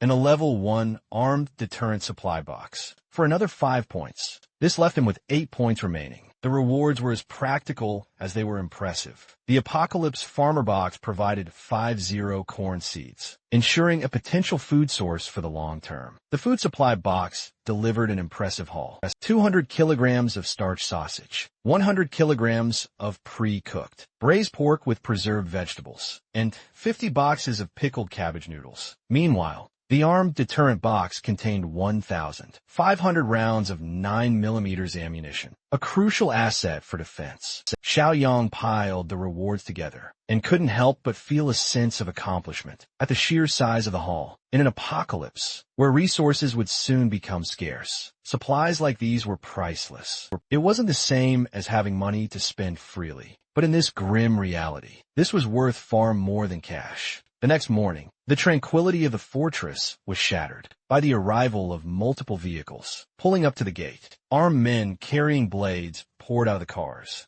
their movements brisk and purposeful. A man in a suit clearly in charge ended his phone call and barked orders at his crew. "Break down the gate," he yelled. The group, nicknamed the Stupid Army for good reason, began bashing the steel gates with bats and kicking them with all their might. After several minutes of futile effort, the men complained loudly about the gate's thickness. Furious, Mr. Suit ordered his men to bring out their big guns. However, instead of explosives or heavy weaponry, the crates they carried contained something much less impressive: wine bottles. The gang quickly turned these into Molotov cocktails, lighting them up and hurling them over the gates. The fiery bottles landed clumsily, mostly setting small fires in the yard, rather than hitting any valuable targets. Even so, the bright flames caused quite a stir. A few managed to land on the roof of the outer apartment complex, drawing attention from those inside. Shan, Zhang Qi, and the others sprang into action, grabbing fire extinguishers and buckets of water to contain the blaze. Thankfully, Xiao Yang had already warned them about the likelihood of attacks like this, though the larger disaster hadn't yet unfolded. Situations like these were becoming all too common.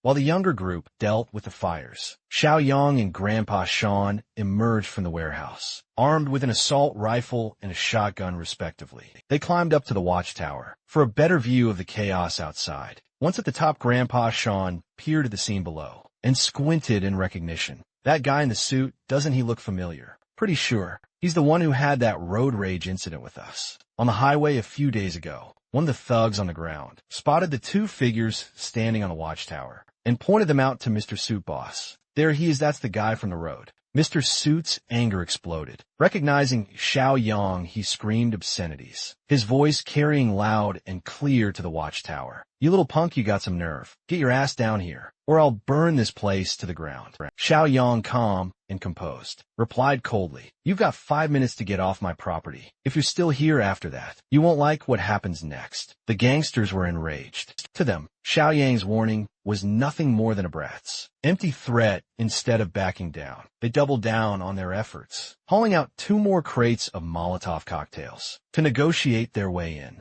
Suddenly, Xiao Yang's system sent him a new task. While Grandpa Sean was stressing over whether they should fire a warning shot, Xiao Yang was busy reading the mission details. The task was straightforward: eliminate the threats as quickly as possible for a reward of 10 points. The generous reward quickly dispelled any notion of firing warning shots. These intruders were no innocent bystanders. They were criminal gangsters, causing chaos even before society had fully broken down. Their reckless use of Molotov cocktails could have easily burned someone alive. Xiao Yang believed that leaving scum like this alive during the apocalypse would only lead to more harm for innocent people. With that thought in mind, he made his decision without warming. He steadied his aim and pulled the trigger. The first bullet tore into Mr. Suit's arm, stunning him in his silence and causing him to clutch his now severed limb. The man's agonized screams filled the air, and the thugs quickly realized they had picked the wrong fight. From the watchtower, Xiao Yang remained calm on the outside, though he silently cursed himself for missing the kill shot. His aim had grown rusty after living a peaceful life for so long. The thugs, panicked by the sight of the assault rifle scattered in, dove for cover behind their vehicles. Leading the retreat was none other than their injured boss, Mr. Suit.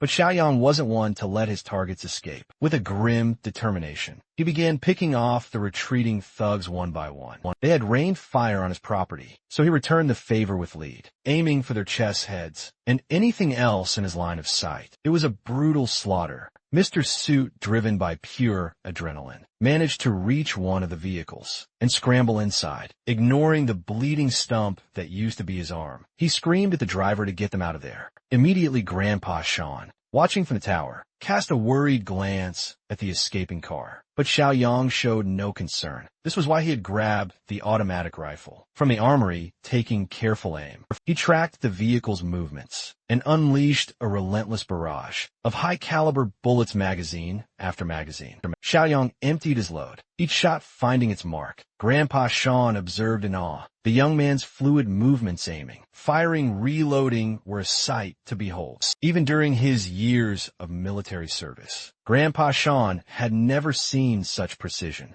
and efficiency when Xiao Yang was finally done. Silence returned to the area around the fortress. The fire set by the Molotov cocktails had been extinguished, and the road leading to the gate was littered with the bodies of thugs. The getaway vehicle, riddled with bullets, had broken down entirely. Everyone inside was lifeless. Their escape attempt was cut short. Without missing a beat, Xiao Yang turned to Grandpa Sean, called Zhang Qi and the others. He said have them come out and clean up the mess at the front door. But as he watched the scene below, a new idea formed in his mind. It was still the early days of the apocalypse, and this incident could be used to their advantage. Instead of disposing of the bodies, he could allow them to mutate into zombies. This would create practical combat scenarios to help Zhang Qi and Shan Shan develop their fighting skills. With a faint smirk, Xiao Yang revised his instructions. Leave them where they are. We'll use this for something more productive later. Not far from the fortress, another group of cars and vans approached, closing in steadily inside one of the white cars. Li Shuxiang impatiently asked if they were close to the site. Xiaoya, seated beside him, answered with her usual cutesy and playful tone, cheerfully, assuring him they'd arrive after the next intersection.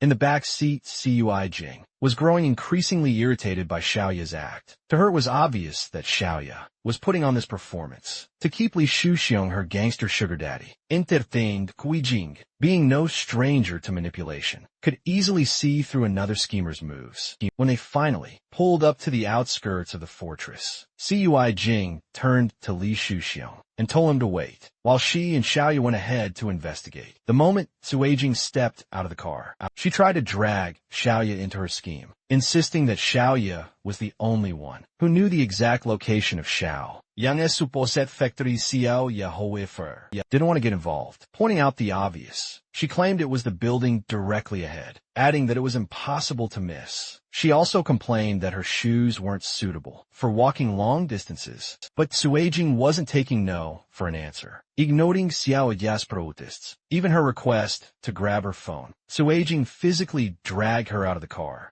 Reluctantly, Xiaoya followed, though she silently fumed at being forced into this mess. Back in the car, Li Shuxiang called his crew to action. Get ready to move at a moment's notice. He planned to lead the charge, with the vans packed full of young thugs and veteran gangsters following close behind. As they walked toward the fortress, Xiaoya whispered her frustrations to Cui Jing, making it clear she didn't want to be dragged into whatever chaos was about to unfold. But Cui Jing, ever suspicious, saw through Xiaoya's reluctance. She assumed Xiaoya was making a play for her gangster sugar daddy. The truth was far more calculating. Xiaoya had no interest in Li Shuxiang. She had dressed up and played her part in hopes of catching the attention of Xiao Yang. After all, Qi Jing's involvement with Fatty had already compromised her in Xiao Yang's eyes. As they approached the gate, the women finally noticed the grisly scene ahead. The road leading to the fortress was littered with corpses, riddled with bullet wounds. Xiaoya froze in fear, urging Cui Jing to turn back. Judging by the dried blood, it was clear the bodies had been there for some time. Kui Jing, however, was undeterred. She guessed that the bodies belonged to two rival groups who had fought over Xiao Yang supplies, with hardened criminals lying dead in the aftermath. She assumed that Xiao Yang, the supposed loser, must have been caught in the crossfire. But even if he hadn't survived, the supplies were all that mattered.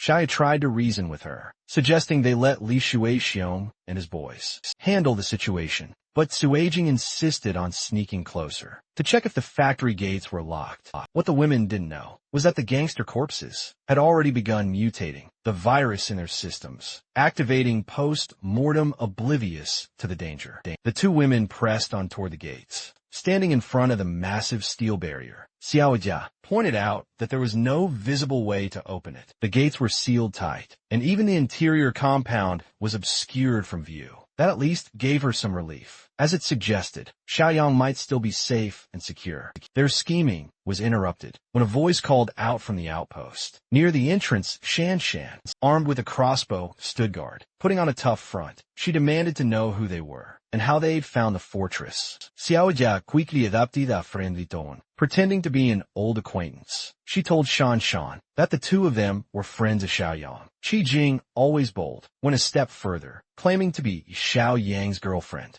Shan, unimpressed, turned back toward the compound to inform Xiaoyang of the two witches outside, one of whom was making wild claims about being his girlfriend. As soon as Shan was out of earshot, Qi Jing began venting her frustration. She accused Xiaoyang of ditching her for a younger woman, clearly referring to Shan. Xiaoya, more pragmatic, warned Xiujin to keep her emotions in check. Shan had a crossbow and wasn't afraid to use it. The women's confidence, however, lay in their belief that Li Shuxiong and his armed gang could pull off the heist as far as they were concerned. All they needed to do was open the gates and let the chaos unfold. When Xiaoyang arrived at the watchtower and laid eyes on the two women, two of the most troublesome figures from his past, his anger was barely contained. Secretly activating his mind's eye, he appraised their status. Sure enough, their outward friendliness was nothing but a facade. Both women were seething with hidden negative emotions, each trying to manipulate the situation to their advantage. Xiaoya wasted no time putting on her performance, claiming they had come to check on Xiaoyang. Out of concern, she painted a picture of chaos and worry, trying to appeal to his pity. But Xiaoyang, having learned his lesson from past experiences, wasn't falling for it with a cold smirk. He called her bluff, so he asked, his voice dripping with sarcasm, "What kind of weapons did you bring with you this time?" The scheming duo Cui Jing and Xiaoyang stood frozen in place. Their plans had been completely unraveled before they even stepped into the fortress. To make matters worse, Xiaoyang decided to teach them a lesson. Right then and there from the watchtower,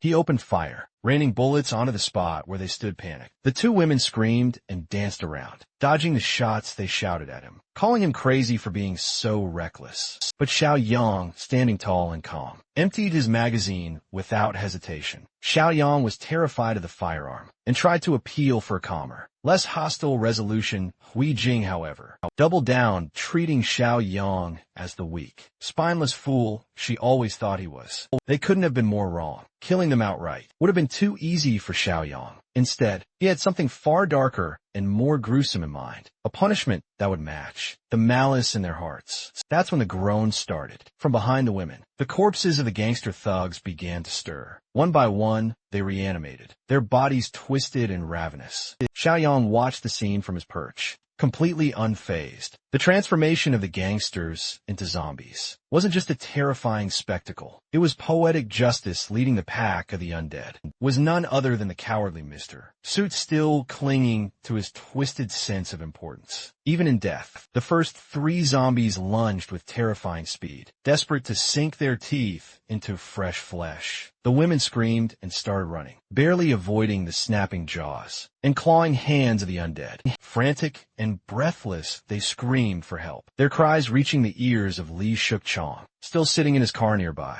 He glanced out the window and saw the horrifying sight of zombies. Chasing the women, fear gripped him immediately. Without hesitation, Li Shuk-chong barked orders at his men. "Turn around, get us out of here." His gang obeyed instantly, their vehicles screeching as they sped away, leaving the women behind to fend for themselves. Kui Jing, panicked and desperate, was slowing down. She wasn't fast, and the zombies were closing in. But she wasn't about to go down without trying something underhanded. With no hesitation, she threw her purse forward, aiming for Xiaoya, the faster runner. The purse's strap caught around Xiaoya's ankle. Tripping her, Xiaoya fell face first onto the pavement. Injuring herself badly, she barely had time to recover before the zombies pounced on her. Their teeth tore in her flesh as she screamed in agony. Blood splattered everywhere as they devoured her, their hunger insatiable. Xiaoya's cries turned into gurgles of rage and betrayal. In her final moments, Her bloodshot eyes locked onto Qijing, who had deliberately sacrificed her. But Qijing didn't stop to look back. Instead, she kept running, muttering to herself that Xiaoya deserved it. Her callousness knew no bounds. From the watchtower, Xiaoyang observed the entire scene, his expression cold and detached. As Xiaoya met her grisly end, the system in his mind chimed, awarding him 10 more points for eliminating a threat. Meanwhile, Shan, standing nearby, was horrified. She had never seen zombies before, and the sight of the dead gangsters, reanimating into flesh-hungry monsters, was almost too much for her to handle. Xiaoyang, still calm, explained the situation to her. "This is the true beginning," he said. "The air is filled with infectious alien particles now. Anyone exposed to the outdoors for too long, especially the dead or weak, will mutate quickly." He wasn't interested in watching the chaos unfold any longer. Turning his focus inward, he decided it was time to regroup and prepare for what was coming.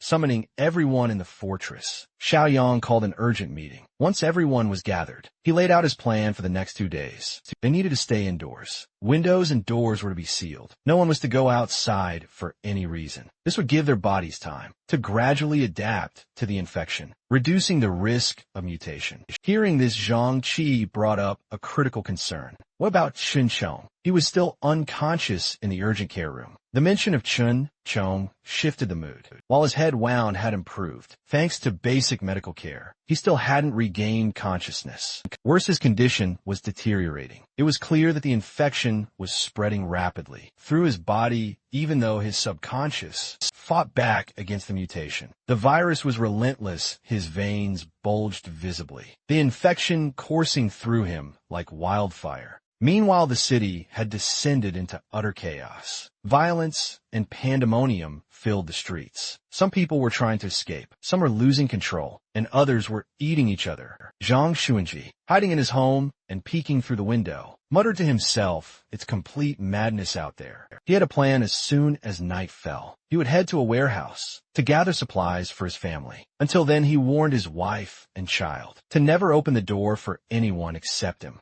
But just then, someone started banging on the door. The loud successive knocks sent a wave of tension through the room. The family froze, wondering what or who could be on the other side. Shunzhe gestured to his wife and child to stay silent. Grabbing a golf club from his kid, he cautiously approached the door. To check the situation, a voice called out. Brother Zhe, hearing this, the old man sighed in relief. It was his old buddy Yang Tao, or so he thought. Zhe began to pull the handle to let his friend in. But before he could, the visitors forced their way in with a powerful kick that sent Zhe flying across the room. His frail body hit the wall with a thud. What he believed to be a friend was far worse, far more dangerous than even the zombies outside. A gang of furious thugs surrounded him, their anger palpable as his former colleagues loomed over him. He desperately tried to meet Yang Tao's eyes, hoping to appeal to whatever good might be left. He reminded Yang Tao of how well he had been treated in the organization, but Yang Tao wasn't buying it. To him, Zhe had always been an arrogant boss who saw Yang Tao as nothing more than a disposable lackey. Sure, Yang Tao had made decent money, enough to put a down payment on a house, but Zhe earned enough to buy entire neighborhoods. But this wasn't about the past. It was about business. The thugs weren't here to chat. They wanted the warehouse keys and an address. Zhe's defiance was starting to test their patience. Seeing his stubbornness, Yang Tao made his way towards Zhe's wife and child. Without hesitation, he grabbed the wife by her hair, forcing Zhe to watch in horror. The little boy, driven by pure instinct, charged at Yang Tao to protect his mother. But the size difference was too great. All the child could do was sink his teeth into the thug's arm, his face soaked with tears of fear. It didn't work. Yang Tao retaliated with a sharp slap that sent the boy reeling. Watching his family suffer, Zai's anger boiled over. He shouted at Yang Tao, demanding he come after him instead. Yang Tao, however, remained calm. He promised no further harm would come to the mother and child if Zhe cooperated and led them to the warehouse. Left with no choice, Zhe complied, and the group set off, dragging him along as their hostage. They soon arrived at the warehouse. The mechanical door creaked open, revealing only a few scattered supply boxes, a far cry from the treasure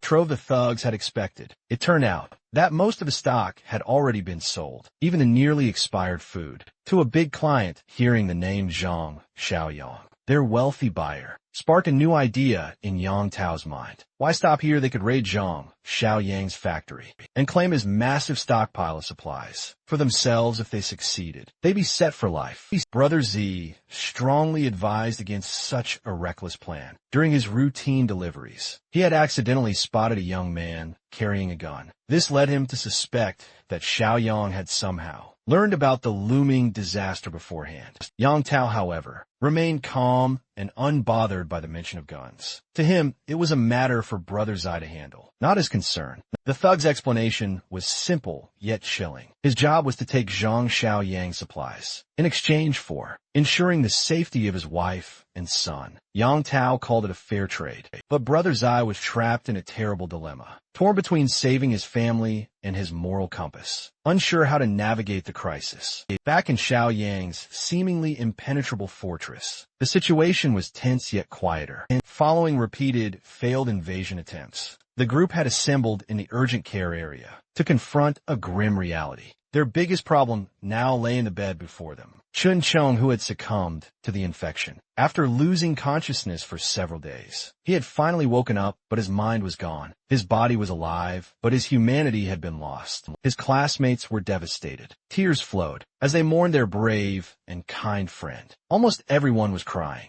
Everyone except Yiming, unlike the others. Yiming boldly declared that they should kill Chun Chong. Immediately, his suggestion shocked the group. Xiao Yang turned to look at the defiant young man, while Zhang Qi glared at him with disgust and disappointment. How could you suggest something so cruel? But Yiming stood firm. He argued that Chun Chong was already gone. If they didn't put an end to his suffering now, and he somehow broke free, everyone's lives would be at risk. Xiao Yang, known for his pragmatism, agreed with Yiming's cold logic. The chances of recovery were nearly zero. Slowly, he drew his combat knife and unsheathed the blade. But instead of handling the matter himself, Xiao Yang handed the knife to Yiming. You want him gone, then you do it. Xiao Yang said calmly. Yiming froze, fear spreading across his face. Every fiber of his being resisted the idea of carrying out the execution. Xiao Yang, unimpressed, reminded him of how he had been asking for a weapon. Since the beginning, here's your weapon, Xiao Yang said, pushing the knife closer. Use it, but Yiming couldn't bring himself to move. His hands trembled, his courage failing him completely.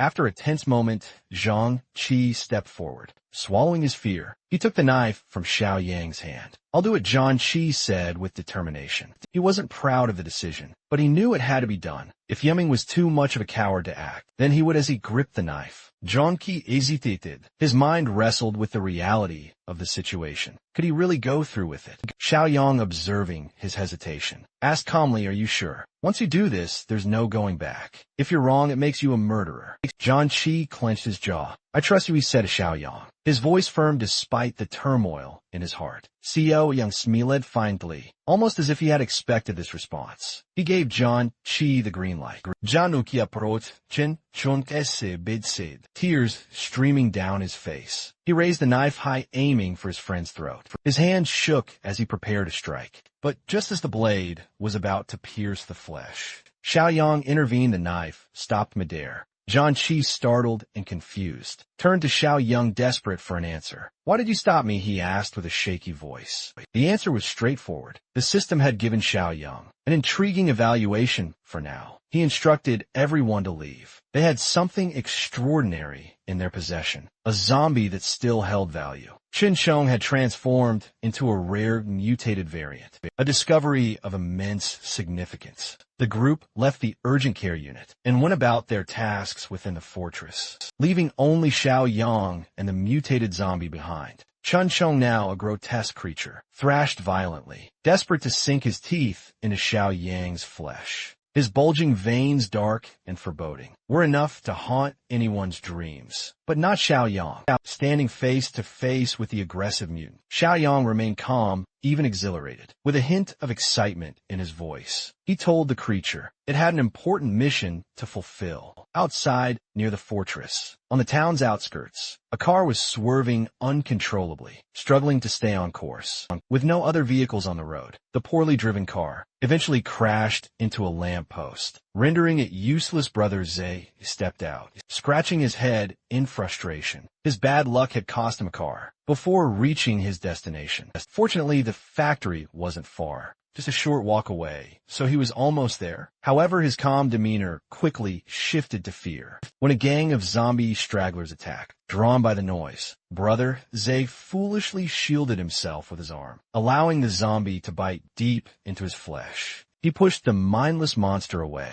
his left arm bleeding. As the zombie staggered to its feet, Brother Zay ran back to the wrecked car, desperate to find the crowbar he had prepared. As a weapon, it might help, but would it be enough? His anger and adrenaline fueled his strength as he swung the crowbar, striking the zombie across the face with a brutal hit. After knocking the eager zombie down, he continued bashing its skull until it stopped moving completely. Dealing with one of these creatures had drained him, and standing exposed while more zombies approached was not a good strategy. He couldn't afford to stay there, so Brother Z made his way toward the factory, his body shaking uncontrollably. He feared it was the virus spreading inside him from the bite. At the front gate of the fortress, a cluster of stationary zombies awaited their next prey, conserving energy to avoid the trouble. Xiao Yang quietly opened the side door for the team's mission. Behind him, the rest of the crew, armed with their chosen weapons, followed. Most carried melee weapons,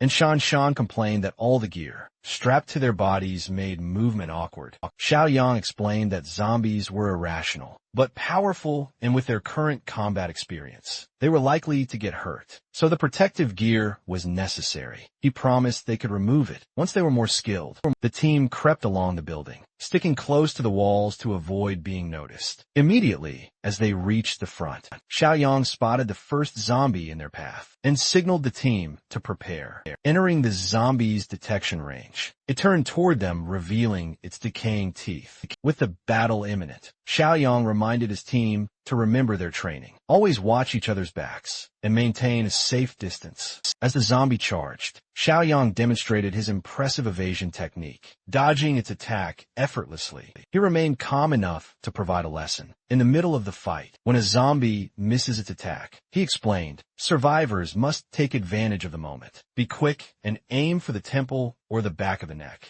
Glasses, however, was the first to act on instinct, ignoring Xiao Yang's advice about targeting the right spots. As he raised his blade, his attack struck with precision. The machete's edge lodged between the zombie's partially split skull. It might have stunned the creature, but hitting the head directly caused the blade to vibrate, sending a sharp pain through his hand. The skull is the hardest part of the head, and using a melee weapon on it only makes the hands go numb, as Glasses had experienced. After a brief stun, the zombie snapped back with renewed aggression, desperately trying to bite into the student's flesh. Thankfully, Glasses had the presence of mind to use his blade defensively, trapping the zombie's teeth on its edge. While calling out for help, Xiao Yang commended him for his excellent defense and instructed Zhang Qi to snap out of it and assist his teammate. Zhang Qi, with a calm and determined expression, moved behind the zombie, positioning his bat at the back of its neck. When his wooden bat hit the neck,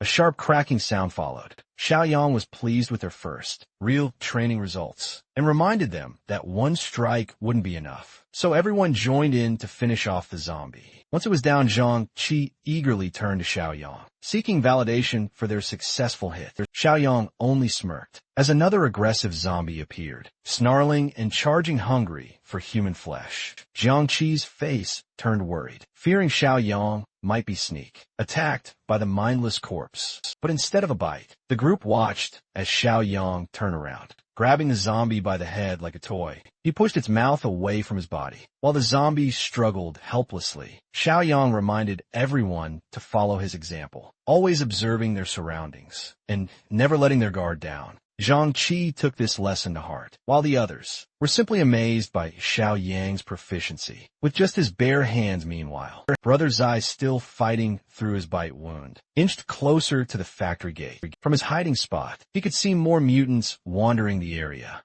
He began to wonder if Zhang Xiaoyang had already met his end when he suddenly heard voices near the outer wall. He recognized Xiao Yang's face and moved closer for a better look. Using a van as cover, he peered through and saw Xiao Yang with a group of strangers, hunting mutants, crushing their skulls with every blow. However, the desperate gangster failed to notice something lurking beneath the van. It was none other than Xiaoya, or what was left of her despite the zombie infection. Her heavy makeup hadn't changed her face much. She reached up, grabbing Brother Zai's foot and refusing to let go. Her sudden grip made him stumble, and when he looked down, his eyes widened in terror. Xiaoya's torn mouth opened to emit a guttural roar, her clothes in tatters. It seemed like this might be the end for Brother Zai, before he even had a chance to fight back. As he braced for death, a gunshot rang out. Someone had taken pity on him and saved him. It was none other than our hero. Xiaoyang, now the zombie Xiaoya, was headless, and not just in a metaphorical sense. Her head was physically gone. Brother Zai was left disgusted, throwing the corpse away from him. When Xiaoyang saw Zai, he was surprised to find him there, and immediately asked what he was doing. In this chaotic situation,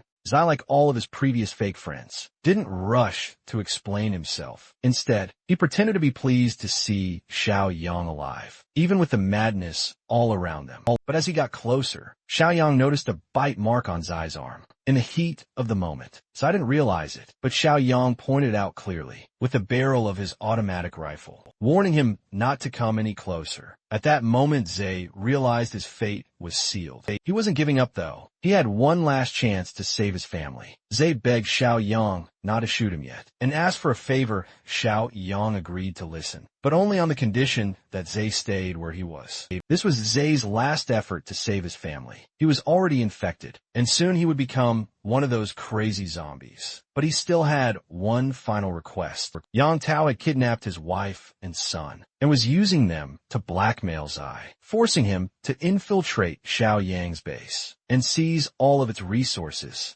Zai admitted that he wasn't a good person, but even he had never done anything as evil as what Yang Tao was doing to his innocent family. He feared for their lives, knowing that if they were left in Tao's hands, their fate would be worse than his own once he turned into a zombie. So, Zai pleaded with Xiaoyang to take care of his family, even though he knew he had only helped him before. For his own benefit, Xiaoyang was aware of Zai's greed, but he had to admit that Zai had saved him time. In the past, he pondered the right thing to do. The fortress had enough space, and the number of men far outweighed the women. Breaking that balance wouldn't be an issue. Luckily, he didn't have to think long. A notification from the system arrived, offering a new mission, called Entrust the Wife and Child. To complete it, Xiaoyang would have to rescue Zai's family, and he would gain more points for this task than for clearing out zombies near the fortress. Without hesitation, Xiaoyang agreed to take care of Zai's family. Ziyi, overwhelmed with gratitude, couldn't believe Xiaoyang's kindness. He even bowed, saying that he could never repay him in this life, but would serve him faithfully in the next life. But Zi had one final request. Xiaoyang pretended not to understand, but it was clear Zai didn't want to turn into one of those monstrous zombies and put his family at risk. He asked Xiaoyang to end his life now. Xiaoyang, however, wasn't in a hurry to act unlike Zai. He understood how the apocalyptic world worked. Instead, he told Xiao Shan to bring a bicycle from the warehouse. For Zai, he advised him to go as far from people as possible, to a completely isolated place. Zai didn't understand why Xiaoyang was doing this, but he didn't question it. He didn't have much time left, and had no choice but to follow Xiaoyang's instructions. Driven by thoughts of his wife and son, Zai took off on the bicycle, determined to escape the inevitable zombie transformation that was already spreading through his body. Meanwhile, Xiaoyang and his team finished clearing out the zombies. Near the fortress, they piled them up, drenched them with fuel, and set them on fire. It was a tough day, and they were exhausted. But at least now the zombies would never rise again, as Xiaoyang's team was now experienced enough to defeat a zombie in close combat without taking damage. However, when dealing with larger groups, they were still unprepared. Xiaoyang quickly advised his team to head back to the fortress, where he entrusted Grandpa Shun with a critical task, guarding the weapons warehouse. The safety of the fortress would be in the old man's hands. While Xiaoyang went into the city that night, Grandpa was curious about Xiaoyang's plans. Zhang Qi wanted to accompany him, but Xiaoyang quickly reassured them there was no need. They weren't ready for the dangers of the city, and it was more important to protect the fortress. He had to trust the old man to handle the defense. Before leaving, Xiaoyang loaded up on melee and ranged weapons, and prepared to buy more supplies from a system store. Unfortunately, it was updating too slowly, and he was frustrated. He manually updated the store, and 3 new supply boxes appeared. Black Tech Life Saving, an armed deterrent. The Black Tech box was the most expensive, and with the manual update cost increasing to 4 points. Xiaoyang had to be careful. Still, he bought the Black Tech supply box. After opening it, a blinding light filled the car, and Xiaoyang was rewarded with a physical enhancement serum that increased his strength by 5 points. The intense flash made him momentarily disoriented, but once the pain subsided, he realized the value of the serum. With his strength now at 13 points, about 2.6 times stronger than an average person,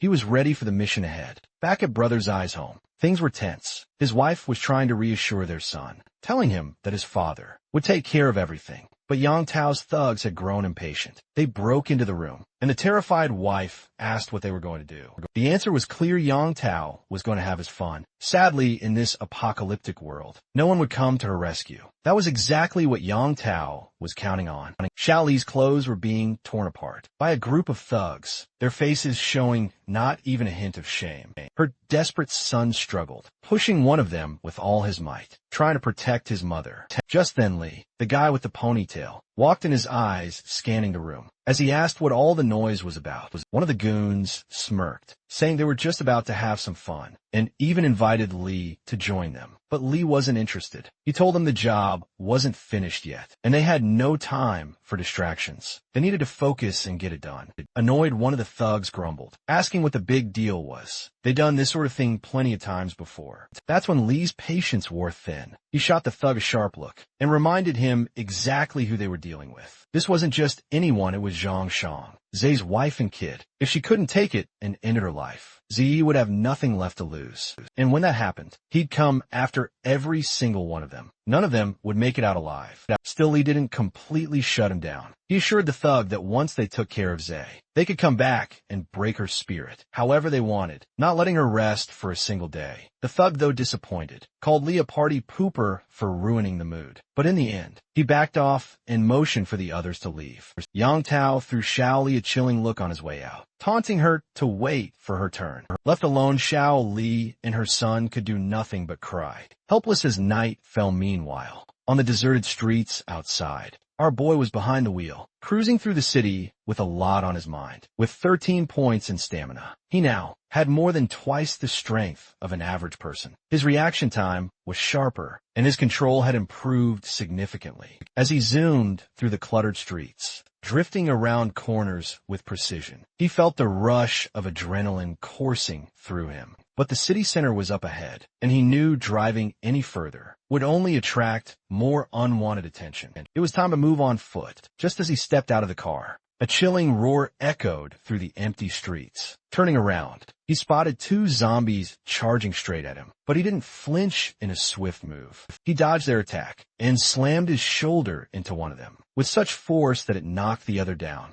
As well, without hesitation, he summoned his sword and charged at the zombies, going full throttle with a single swing. Both of their heads flew off in an instant. These zombies were nothing more than punching bags now, a perfect way for him to test his newfound strength and reflexes. He couldn't help but marvel at how effortlessly he was overpowering them. There was no doubt his physical strength had more than doubled compared to an average person. On top of that, his instincts had sharpened, and with his enhanced hearing, he could tell that his destination was only about 800 meters away. Meanwhile, across town, a group of zombies was relentlessly banging their heads against the glass door of a small grocery store. Inside, a handful of survivors were frantically piling heavy objects against the entrance, hoping it would hold long enough for them to figure a way out. Panic filled the air, and amid the chaos, a terrified boy turned to his father. his voice shaking, as he asked if they were going to die here. His father, trying his best to stay calm, reassured him that those sons of zombies wouldn't get in, and even if they did, at least they'd be reunited with his mother. Of course, his words did little to comfort the boy, who burst into tears even louder. The officer, standing nearby, rolled his eyes in frustration. He couldn't believe the nonsense coming out of the father's mouth. What kind of brainless talk was that to give a scared kid? But the father wasn't one to back down. He snapped back, saying if he had enough brains to think things through before speaking, he'd be managing properties by now, instead of hiding from zombies. Despite the father's humor, even the big guy was beginning to worry. The constant pounding on the door wasn't stopping, and for a moment, it seemed like they really might not make it out alive. Just as the tension reached its peak, a sudden gunshot echoed through the air. One of the zombies, clinging to the door, had its head blown apart, sending a shock wave through the group. The boy collapsed to the ground in fear, while his father stood frozen, clueless about what just happened. The officers snapped into action, telling them to move the barricade aside and check outside, but not to make any noise. Slowly and carefully they peeked through the narrow gap, only to realize that all the nearby zombies had already been taken care of. Relieved, but still cautious, they stepped outside. The boy's eyes widened in shock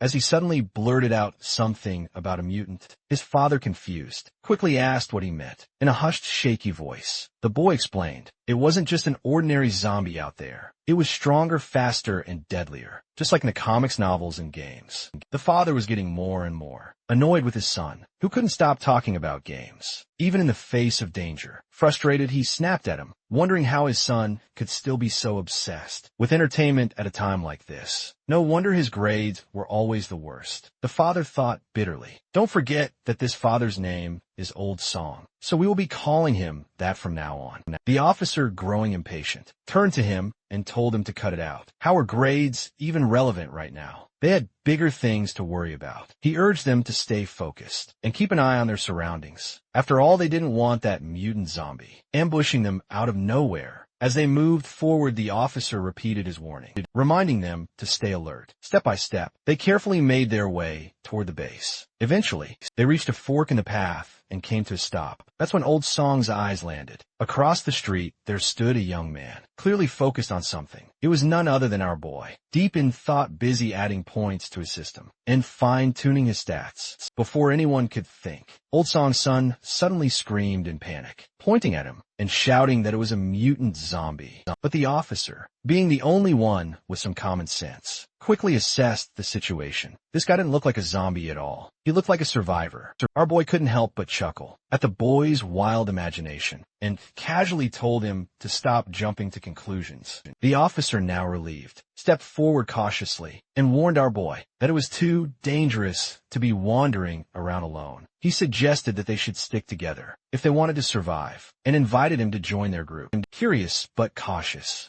Zhang Xiao Yangshang asked them who they were and why only a few of them were out here. As he scanned the area, the officer explained that they were searching for supplies and mentioned that many civilians were still gathered at Rancian Garden. The mention of the place triggered a memory in Xiao Yang's mind. He recalled that Jinyu Mansion was nearby, not far from where they stood. Old Song immediately agreed, pointing out that it was just across the street. He then urged Xiao Yang to join them, emphasizing that there was strength in numbers, with Officer Li carrying a gun and their experience dealing with mad zombies. They were confident in their ability to protect him. Of course, they had no clue about our boy's true capabilities, but instead of showing off or bragging about his strength, he simply nodded and agreed to go with them. And with that, they cautiously continued their journey forward, each step taken with care and vigilance. Old Song looked at Zhang Xiaoyang with a curious expression, asking why he wanted to go to Jinyu Mansion. He wondered if there was someone important he was trying to find. Xiaoyang simply replied with a yes, offering no further details. But Old Song wasn't done yet. He pressed on, asking if it was a relative or perhaps a girlfriend. Then, with a somber tone, he reminded Xiaoyang that it was the end of the world, and whoever he was looking for was probably already dead. He advised Xiaoyang to prepare himself mentally for that harsh reality. The officer gritted his teeth and nodded. He admitted that, even if they hadn't been killed by the Ravagers, there was still a chance. They might have run into those beasts. The mention of beasts caught Xiao Yang's attention, and he immediately asked what he meant by that. Officer Lee revealed that a group of thugs had taken over the Beichue Mountain villa area in the eastern part of the city. To survive, they didn't hesitate to harm other survivors. Their group had once encountered them and lost many companions in the process. Officer Lee's face darkened at the memory, and he decided not to dwell on it further, simply reminding everyone to stay vigilant when dealing with other survivors. Suddenly, a sharp voice cut through the tense atmosphere. The boy shouted for the officer to be careful. Spinning around, Officer Lee spotted a zombie lunging straight at him. Without hesitation, he took it down with a few well-placed shots. He stood there panting heavily, his heart pounding in his chest. For a brief moment, he thought it was over. But the relief didn't last long. The sound of gunfire had attracted more zombies, and panic quickly set in just then. His eyes landed on an abandoned bus nearby. Without wasting a second, he signaled for everyone to run toward it. Xiao Yang, however, grinned to himself, thinking a step ahead. Running blindly could attract even more zombies. But the bus, being a closed shelter, offered solid defense. The only downside: if it got surrounded, there would be no way out. By the time he finished his assessment, everyone had already made it into the bus. Officer Lee, still catching his breath, called out to him, urging him to hurry and keep up. Just as the tension reached its peak, Zhang Xiaoyang jumped into the bus, and Officer Lee wasted no time, slamming the door shut behind him. With urgency in his voice, the officer warned everyone to stay alert and check each seat for any hidden ravagers. But before anyone could act, the boy shouted, his voice filled with panic, that the zombies weren't giving up. They were still gathering outside. Officer Lee gritted his teeth in frustration. Despite their quick escape, the undead were still on their trail. Closing in fast, the bus shook violently as the zombies began banging on it, their relentless attacks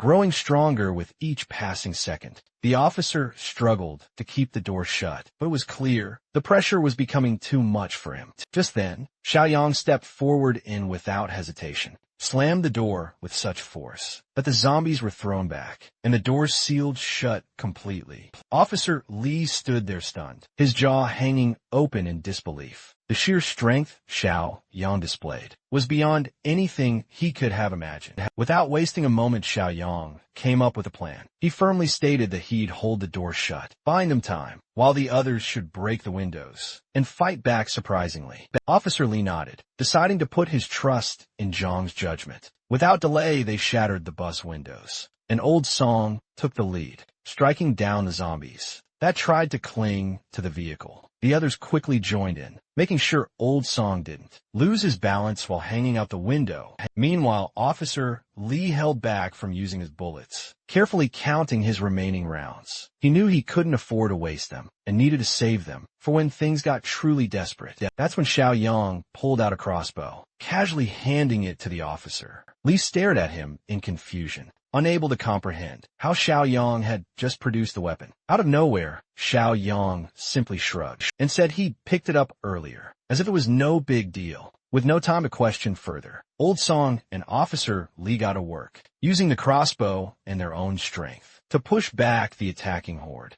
After what felt like an eternity, they finally managed to clear out the zombies and step out of the bus they had been using as shelter. The boy, now beaming with confidence, puffed out his chest and declared that they had just turned a dangerous situation into a safe one. He was convinced this was a mere luck. Surely they were the chosen ones, the children of fate in this apocalypse. But before his excitement could get out of hand, Xiao Yang firmly reminded everyone to stay cautious and avoid making the same careless mistakes again. Meanwhile, back at the fort, everyone was anxiously hoping that things would go smoothly. For Zhang, Xiao Yiming decided to keep watch. Seeing his sudden enthusiasm, the guy with glasses couldn't help but tease him, asking why he was suddenly so dedicated. Annoyed by the remark, Yiming shot back, telling him to stop talking nonsense. He reminded him that he had always been sincere about his duties. The fatty, realizing he might have pushed too far, quickly backed down and asked why Yiming was getting so worked up over a little joke. Despite the light-hearted moment, Grandpa Shun stepped in, deciding that, since Yiming was willing to take charge bravely, everyone else should head back to their rooms and rest. They needed to be well prepared to make the most of Yiming's help.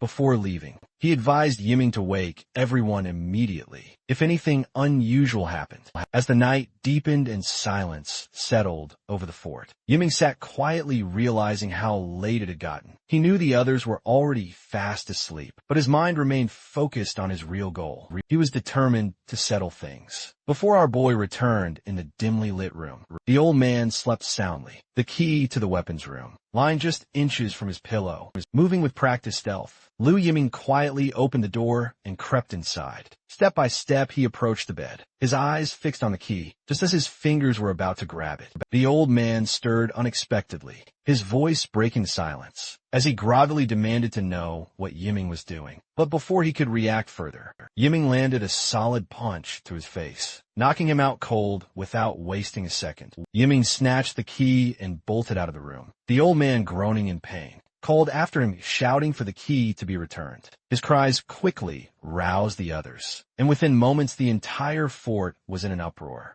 As the old man frantically explained what had happened, everyone sprang into action, chasing after Yiming, but Yiming was one step ahead. As he ran, he tossed anything he could find in their path: chairs, boxes, anything to slow them down. Strangely enough, instead of simply jumping over the obstacles, they all stood there as if frozen, like game characters, stuck behind an invisible wall in a restricted area. It was almost comical how easily they were stopped. While making his escape, Yiming noticed a nursery room up ahead. Since he was already in this deep, he figured he might as well go all the way. He slipped inside where Chun Chong, the zombie, was strapped to the bed. As Yiming cautiously approached the zombie, Chun suddenly lashed out with its free hand. Yiming stumbled back in shock, realizing that only one hand was properly restrained. He wondered if the straps had been too loose when they tied the creature down. Oddly enough, instead of feeling worried, Yiming grinned. If the zombie was already partially free, it would save him the trouble of untying it himself. Meanwhile, the others finally made it past the obstacles, but what they found in the corridor was far from pleasant. Frustration was evident on their faces as they realized Yiming had gone out of his way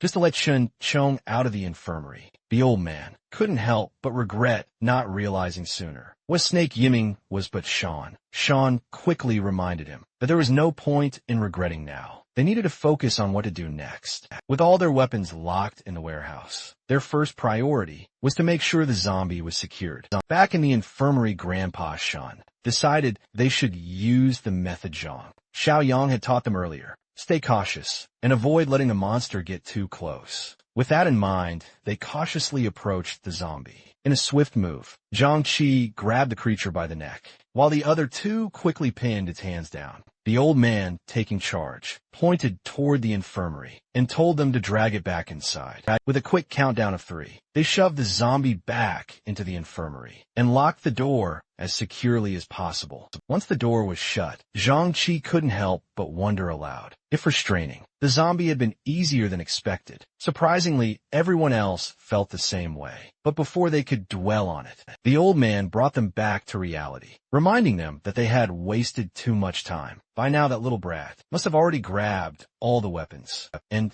just as he finished speaking, Yiming appeared with a smug look, questioning the old man's audacity to call him a little brat. To make things worse, he now had a gun in his hands. Unfortunately for everyone, the storeroom only had one weapon, which annoyed Lu Yiming, but he figured it was enough to deal with them all. Once he was done with them, he could take his time searching for the rest. With the gun pointed straight at them, Yiming ordered them to move back into the room. Zhang Qi tried to reason with him, reminding him that it was Zhang Xiaoyang who saved everyone and gave them a chance to survive. But Yiming simply sneered, saying that just because he saved them didn't mean they had to serve him like slaves for the rest of their days. The old man, furious, called him an ungrateful fool, but there wasn't much they could do now. Meanwhile, inside the infirmary, Chun Chung seemed to have his own plans. Watching the heated argument unfold outside, it looked like he was about to make his move. But before anything could happen, the scene shifted to Rancy and Garden. Their officer Lee was giving precise directions. Duzang Xiaoyang explaining how to reach Jinyu Mansion. He warned that the layout of the residential area was complex, making it an easy hiding spot for zombies. Xiaoyang needed to be extra careful. Officer Lee advised him to use the side gate of the community instead of the main gate. It will be safer that way. Xiaoyang nodded, taking the advice to heart, and assured Officer Lee that he'd keep it in mind. As he walked toward his next destination, Old Song suggested they should help him out. After all, he had saved their lives by fending off those zombies. But Officer Lee wasn't convinced. He reminded Song that they had no idea what was waiting inside Jinyu Mansion. If they accidentally walked into a horde of zombies, it would all be over in an instant. Still concerned, Old Song asked why they were letting Xiaoyang walk straight into what seemed like certain death. Officer Lee sighed, saying he had already warned the boy as much as he could. There was nothing more to do now but feel sorry for him. However, Lee also pointed out that Xiaoyang shouldn't be underestimated. His skills were far beyond ordinary. Meanwhile, outside the mansion, zombies roamed everywhere. And inside, the goons holding Zhang Shengzi's family hostage were getting impatient, one of them grumbled, annoyed that Zay hadn't returned yet. But another thug, less concerned, declared that he had held in his frustration long enough. Tonight, he was going to take it all out on Zay's wife. Otherwise, he wouldn't be able to sleep. It was clear that these fools were simply waiting for a dead man to walk through the door. However, one of them, smarter than the rest, pointed out that Zhang might already be dead. After all, he had gone out alone. The disgusting thug shrugged and added that when they finally got their hands on the woman, they'd make sure to tie her up tight so she wouldn't even have the chance to take her own life hearing their vile plans. The woman trembled in fear, helpless against their cruelty. Finally, the man with the ponytail gave the signal, allowing his men to do as they pleased. But he made one thing clear. Nothing should happen to her, at least not while they were busy with their dirty games. Just then, something outside caught Ponytail's attention. His eyes narrowed as he noticed something unusual. The zombies, every single one of them, had mysteriously dropped dead. He had no idea what was going on, but we know who did this. The curious Ponytail decided to check it out, wondering if a rescue team had arrived. But before he could take another step, his life came to an abrupt end. The moment he stepped outside, a dagger slashed through his throat, cutting it clean. His head hit the ground with a dull thud, rolling away lifelessly. Meanwhile, the other thugs in the room were ready to claim their prize. Their faces lit up with twisted excitement as they eagerly undid their belts, their eyes filled with sick anticipation. Shali's son clung to her desperately, but they yanked him away without a second thought. A sharp slap landed across Shali's face, silencing her cries. The kid, despite his fear, refused to back down. His tiny fist clenched, ready to fight with everything he had. But the thugs had no patience for his defiance. They kicked him out of the room, slamming the door shut behind him, leaving him alone outside. Just then, the headless body of the guy with the ponytail collapsed to the ground in front of him. The boy stood frozen, his eyes wide in shock. But what stunned him even more was the dark silhouette standing in the doorway. Zhang Xiaoyan glanced down at the trembling boy and calmly asked if Zhang Shengzi was his father. The kid stammered for a moment before nodding, his voice barely escaping his throat. Meanwhile, inside the room, the thugs were already tearing at Xiao Li's clothes as she desperately tried to cover herself. One of them, smug and arrogant, slapped her again, demanding that she scream. But Xiao Li remained silent, refusing to let her son hear her suffering. Frustrated by her resistance, the thug decided to take his turn first, before letting the others have their way. Before he could act, the door suddenly slammed open. One of the thugs, thinking it was the brat trying to fight back, scoffed and turned toward the door. But before he could even react, his head was sliced clean off and he fell silent. His friend, clueless to what had just happened, barked at him to stop standing around like an idiot and throw the kid out. Again, what he didn't realize was that his buddy was already dead, his lifeless body crashing to the floor with a heavy thud. The remaining thugs stood frozen in confusion, their minds struggling to comprehend what was happening. At that moment, Zhang Xiaoyang seized one of the thugs and slammed him hard against the wall. The thug, who had been happily undoing his belt just seconds ago, stuttered in shock, asking who he was. But Xiaoyang didn't bother to answer. He delivered a powerful kick straight to the thug's face, knocking him out cold and ending the fight in an instant. Meanwhile, back at the fort, tension filled the air. Liu Yiming stood with his gun pointed at everyone, his voice cold and final, as he warned them one last time move, or he would shoot the old man. Seeing no other choice, urged the others to do as the bastard said, and step into the room, but Shan hesitated, unwilling to comply. The old man, however, insisted she follow orders for now, reminding her that Yiming had the gun, and promising to figure something out later. Yiming smirked, his expression full of arrogance and disgust. He told them there was nothing to figure out. No escape, no clever plan. They hadn't even seen his true ruthlessness yet. He was determined to establish his dominance once and for all, without wasting another second. He decided to take down the old man first, since he was the one talking the most. The two people standing behind the old man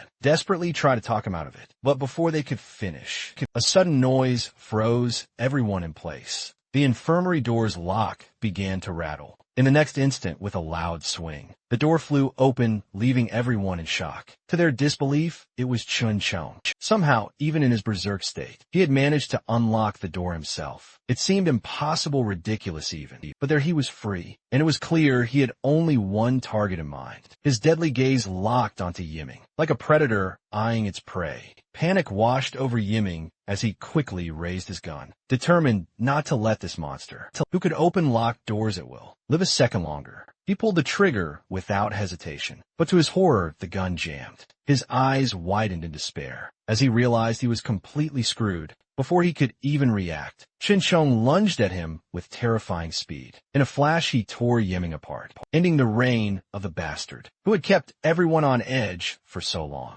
But the horror didn't end there. Shin Chong, without a word, dragged Yiming's lifeless body toward the infirmary, leaving everyone speechless. They could only watch in stunned disbelief, unable to comprehend what they had just witnessed. Then in a chilling move, Shin Chong picked up the key to the infirmary door, tossed it aside, and locked himself inside once again, leaving everyone outside, standing in utter bewilderment. Meanwhile, Zhang Xiaoyang had finished dealing with the thugs, and finally freed the terrified mother. As she clung to her son protectively, Xiaoyang called the boy over to him, but the mother, holding him close, anxiously asked what he intended to do with her son. Without offering any explanation, Xiaoyang simply told the kid to come. After a moment of hesitation, the boy assured his mother that everything would be fine and slowly stepped forward. When he reached him, Xiaoyang handed him a dagger, and in a calm yet firm voice, told him to finish off the thugs. The remaining goons, realizing what was coming, dropped to their knees and started begging for their lives. Even a mother, desperate and afraid, pleaded with Xiaoyang, insisting that her son was just a child. But Xiaoyang's response was unwavering. He stated that the boy wasn't just a kid anymore. Everything changed from this moment on. From now on, he was the one responsible for protecting his mother. And if he wanted to keep her safe, he needed to gather his courage and eliminate the monsters who had hurt her. As the disgusting smirks of the thugs flashed through his mind, a wave of anger surged within the boy, fueled by rage and newfound determination. He charged at them, striking them down one by one. The mother's horrified gaze never left her son, and though the thugs were finally gone, the boy's heart remained heavy. He knew that no matter how many enemies he defeated, his father was never coming back. Overwhelmed by grief and frustration, he turned to Xiaoyang and asked if his father was really gone. Pushing up daisies, now Xiaoyang, with a heavy heart, gave him a solemn yes. Unable to bear the weight of reality, the boy let the bloody knife slip from his hands and ran straight into his mother's embrace, holding her tightly, searching for comfort in her warmth. Desperate to keep her son safe, the mother turned to Xiaoyang and pleaded with him to take the boy with him, offering to do anything in return. But the boy wiped his tears and declared that he wanted to stay with his mother and protect her himself. Seeing his determination, Xiaoyang made an offer to both of them. He invited them to come with him. He revealed that he had promised Zhang Shengzi to keep them safe with that assurance.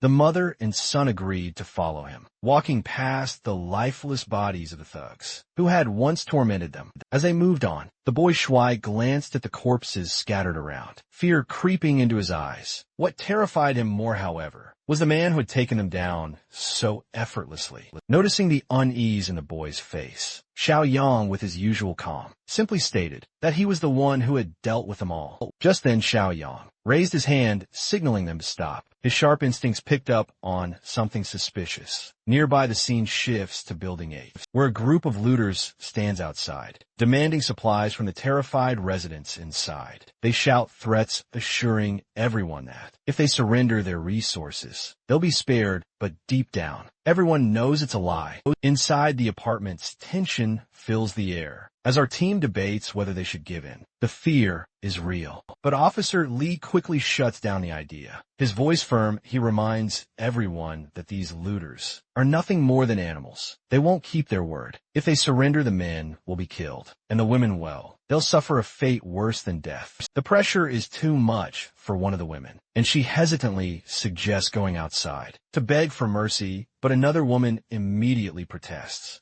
refusing to become a plaything for those monsters. Before the argument can escalate, the gorilla stops them, silencing them both with a calm but commanding voice. There's no need to panic. Surrendering isn't an option. He assures them that they have a plan and instructs them to guard the hallway, confident that the looters won't be able to break through. Meanwhile, outside, the gang leader watches the building with a smirk. He knows they're well armed, but his lackey isn't so sure. The guy voices his doubts, pointing out that forcing their way in won't be easy, especially since the survivors inside are armed, and staying hidden, making an ambush even more difficult. But the leader only chuckles, his eyes gleaming with cunning. There's no need for brute force. Instead, he orders his men to cut off the water supply to the first-floor apartments. Smirking, he decides to wait and see how long they can hold out without it. As the looters set their plan into motion, Jiang Xiaoyang stands nearby, watching them carefully beside him. Little Shuai looks up and innocently asks if these men are bad people. Xiaoyang can't help but find the irony in the question, especially coming from Shuai,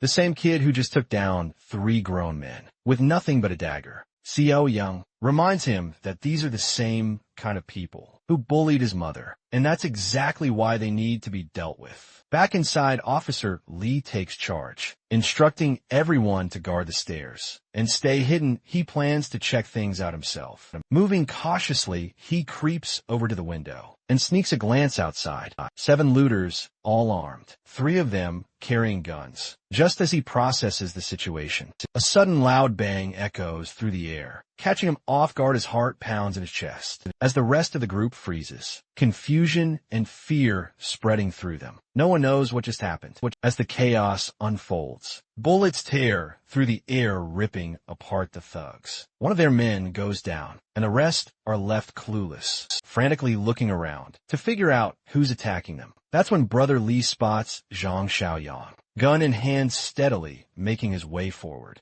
Without hesitation, Xiao Yang opens fire again. A single shot lands right between the eyes of one of the goons, dropping him instantly as the remaining thugs spot him, standing in the middle of their circle. They panic and start firing their pistols wildly. But the boy just keeps walking, completely unfazed. Not a single bullet even grazes him, and that only makes him smirk. Watching their sloppy aim, he can't help but find their attempts laughable. Raising his gun, Xiao Yang takes aim at the leader, hiding behind a concrete block, but his bullets only manage to chip away at the surface. Frustrated, the boss barks at his lackey to stop messing around and fire back properly. One of the thugs, finally gathering his courage, stands up with determination, ready to take Xiao Yang down himself. But before he could do anything, Xiao Yang smoothly adjusts his aim, and with just a couple of shots, blows the guy's head off the leader, still crouched behind the block. Sneers in his mind. Xiao Yang must be out of bullets by now. Feeling smug, he decides it's his turn, raising his gun to fire. But Xiao Yang meets his gaze with a cold, unwavering stare, standing tall, without a hint of fear. The moment the thug pulls the trigger, young Xiao Yang moves with lightning speed, effortlessly dodging the shot. Before the thug can react, Xiao Yang grabs his arm, the one holding the gun, and in a swift motion turns it upward, pressing the barrel right under his neck. Without a second thought, he pulls the trigger, sending a bullet straight through the thug's skull. Just like that, the entire squad of criminals is taken care of. Without wasting a moment, Xiaoyang rummages through the leader's dead body, searching for anything useful. Once he's done, he steps into the building, only to be greeted by the last remaining goons of the squad. Desperation fuels them as they charge at him. But Jiang Xiaoyang doesn't even flinch. He stays rooted in place, calm and collected. The silence is shattered by 3 crisp gunshots, each perfectly placed, dropping the thugs one after another. Watching all of this, Shuai is over the moon, his excitement barely contained. He's beyond impressed with how effortlessly Xiao Yang handled the fight, and can't help but admire him even more. Just then, a system notification appears in front of Xiao Yang, revealing his next objective: recruit survivors from Rangshan Garden. Completing this task promises a valuable reward. Curious, Xiao Yang asks about these people, and Officer Li responds, explaining that they're from the Bichui villas, located to the south of the city. Officer Li quickly called over the 2 men in yellow jackets, Luo Chao and Shinji, instructing them to brief Xiao Yang about Bichui, since they had just come from the south. Without hesitation, the 2 men shared what they knew. The people in Bichui weren't just survivors. They were an organized gang, well-armed and well-supplied, holed up in Bichui villas. They had taken in nearly all the survivors from the southern regions. Hearing this, Xiaoyang paused for a moment, memories from his past life flooding back. He couldn't help but wonder if Bichui was where Li, Shuxiong, and Kuijing settlements had been. Could it be them who had taken over? He turned to Lu Chao and Shinji, asking if they meant that Bichui was the only settlement left in the south. One of the men nodded, explaining that it hadn't always been this way. The gang, armed to the teeth, had crushed smaller settlements one by one. Wherever they went, they slaughtered half the population, abducted young women, and recruited anyone willing to submit. Zhang Xiaoyang was sure now. He knew exactly who was behind this. Officer Li, noticing his certainty, asked what he meant without hesitation. Xiaoyang pointed out that the 3 guys they had just taken down were carrying handguns, which meant there were likely more of them out there. He told the men to hold on to the guns and check for extra magazines. There was no doubt they'd need them. Handing over his rifle to Officer Li, Xiaoyang told him to keep it, adding that he'd leave them with 5 magazines. He warned that the Beech Tree crew wouldn't let this go easily, but with these weapons, 10 or so men should be able to hold their ground.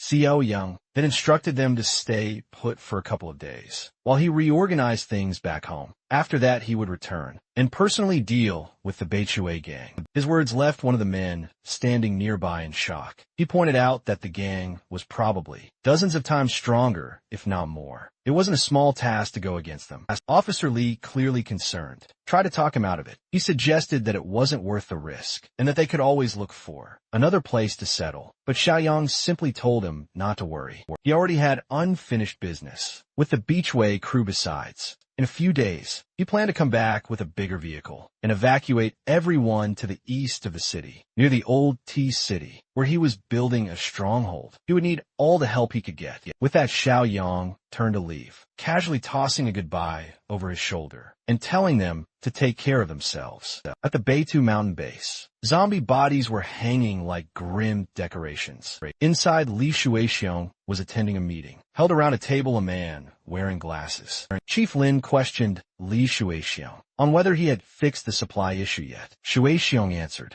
that he had dispatched people to handle the situation and expected them back shortly. Another member named Kai noted that many allies were staying in their mansion, and they could not simply raid the entertainment district to get supplies. Li Chuxiong clarified that everyone was in the same situation, and he had already sent his team to collect all the people and goods. However, Lin asked if he had truly failed the only task he had been assigned so far. Li Shurong attempted to reassure him, stating that everything would work out perfectly. This time later on, Li Chuxiong asked about the location of his subordinates, since the group had not returned. One man explained that a reinforcement squad had been sent an hour prior to investigate, but they had also failed to return. They had all been killed. Li Shurong was stunned to hear they were killed. by regular civilians at Reincarnates and could not grasp how that many armed men had failed. Consequently, he ordered a gathering of everyone, intending to ensure they would not fail again. Meanwhile, Xiaoyang was heading back to his base. Shan Shan got excited when she heard the car approaching.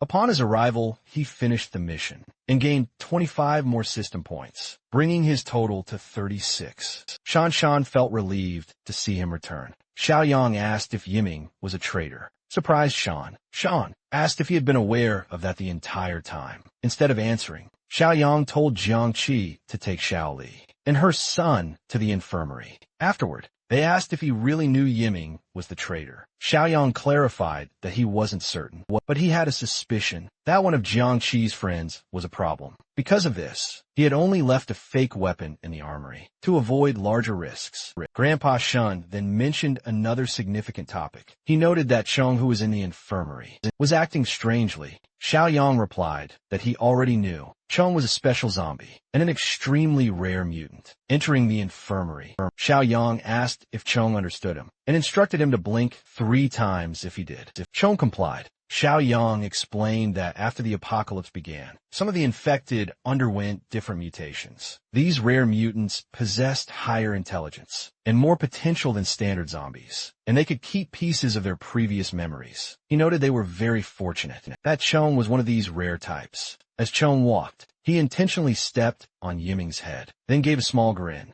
and waved playfully at his friends. Xiao Yang decided that there was no reason to wait any longer and gave the order to finish Yiming off. Chong then pulled Yiming away. Jiang Qi asked if Chong still recognized him. Chong stared at him for a second and then pretended to grab his crotch. This caused Jiang Qi to complain that he was still the same fool, and that even as a zombie, he should keep his hands to himself. It was obvious Chong had only done it to tease him. Afterward, Xiaoyang reviewed his system. He had unlocked an achievement for possessing a mutant ally, which granted him 10 additional points, and brought his total to 46. The system store displayed a level 1 medical supplies box, a level 1 weapons box, and a level 2 high-tech box, priced at 50 points. Xiaoyang noted that this was his first time seeing a level 2 box. Though he found the cost quite high, he chose to purchase the 2 level 1 boxes first, saving the level 2 option for when his points increased. Following these purchases, he had 36 points remaining. From the first box, he obtained an interdimensional infection blocker, which could prevent or stop an infection in its early stages,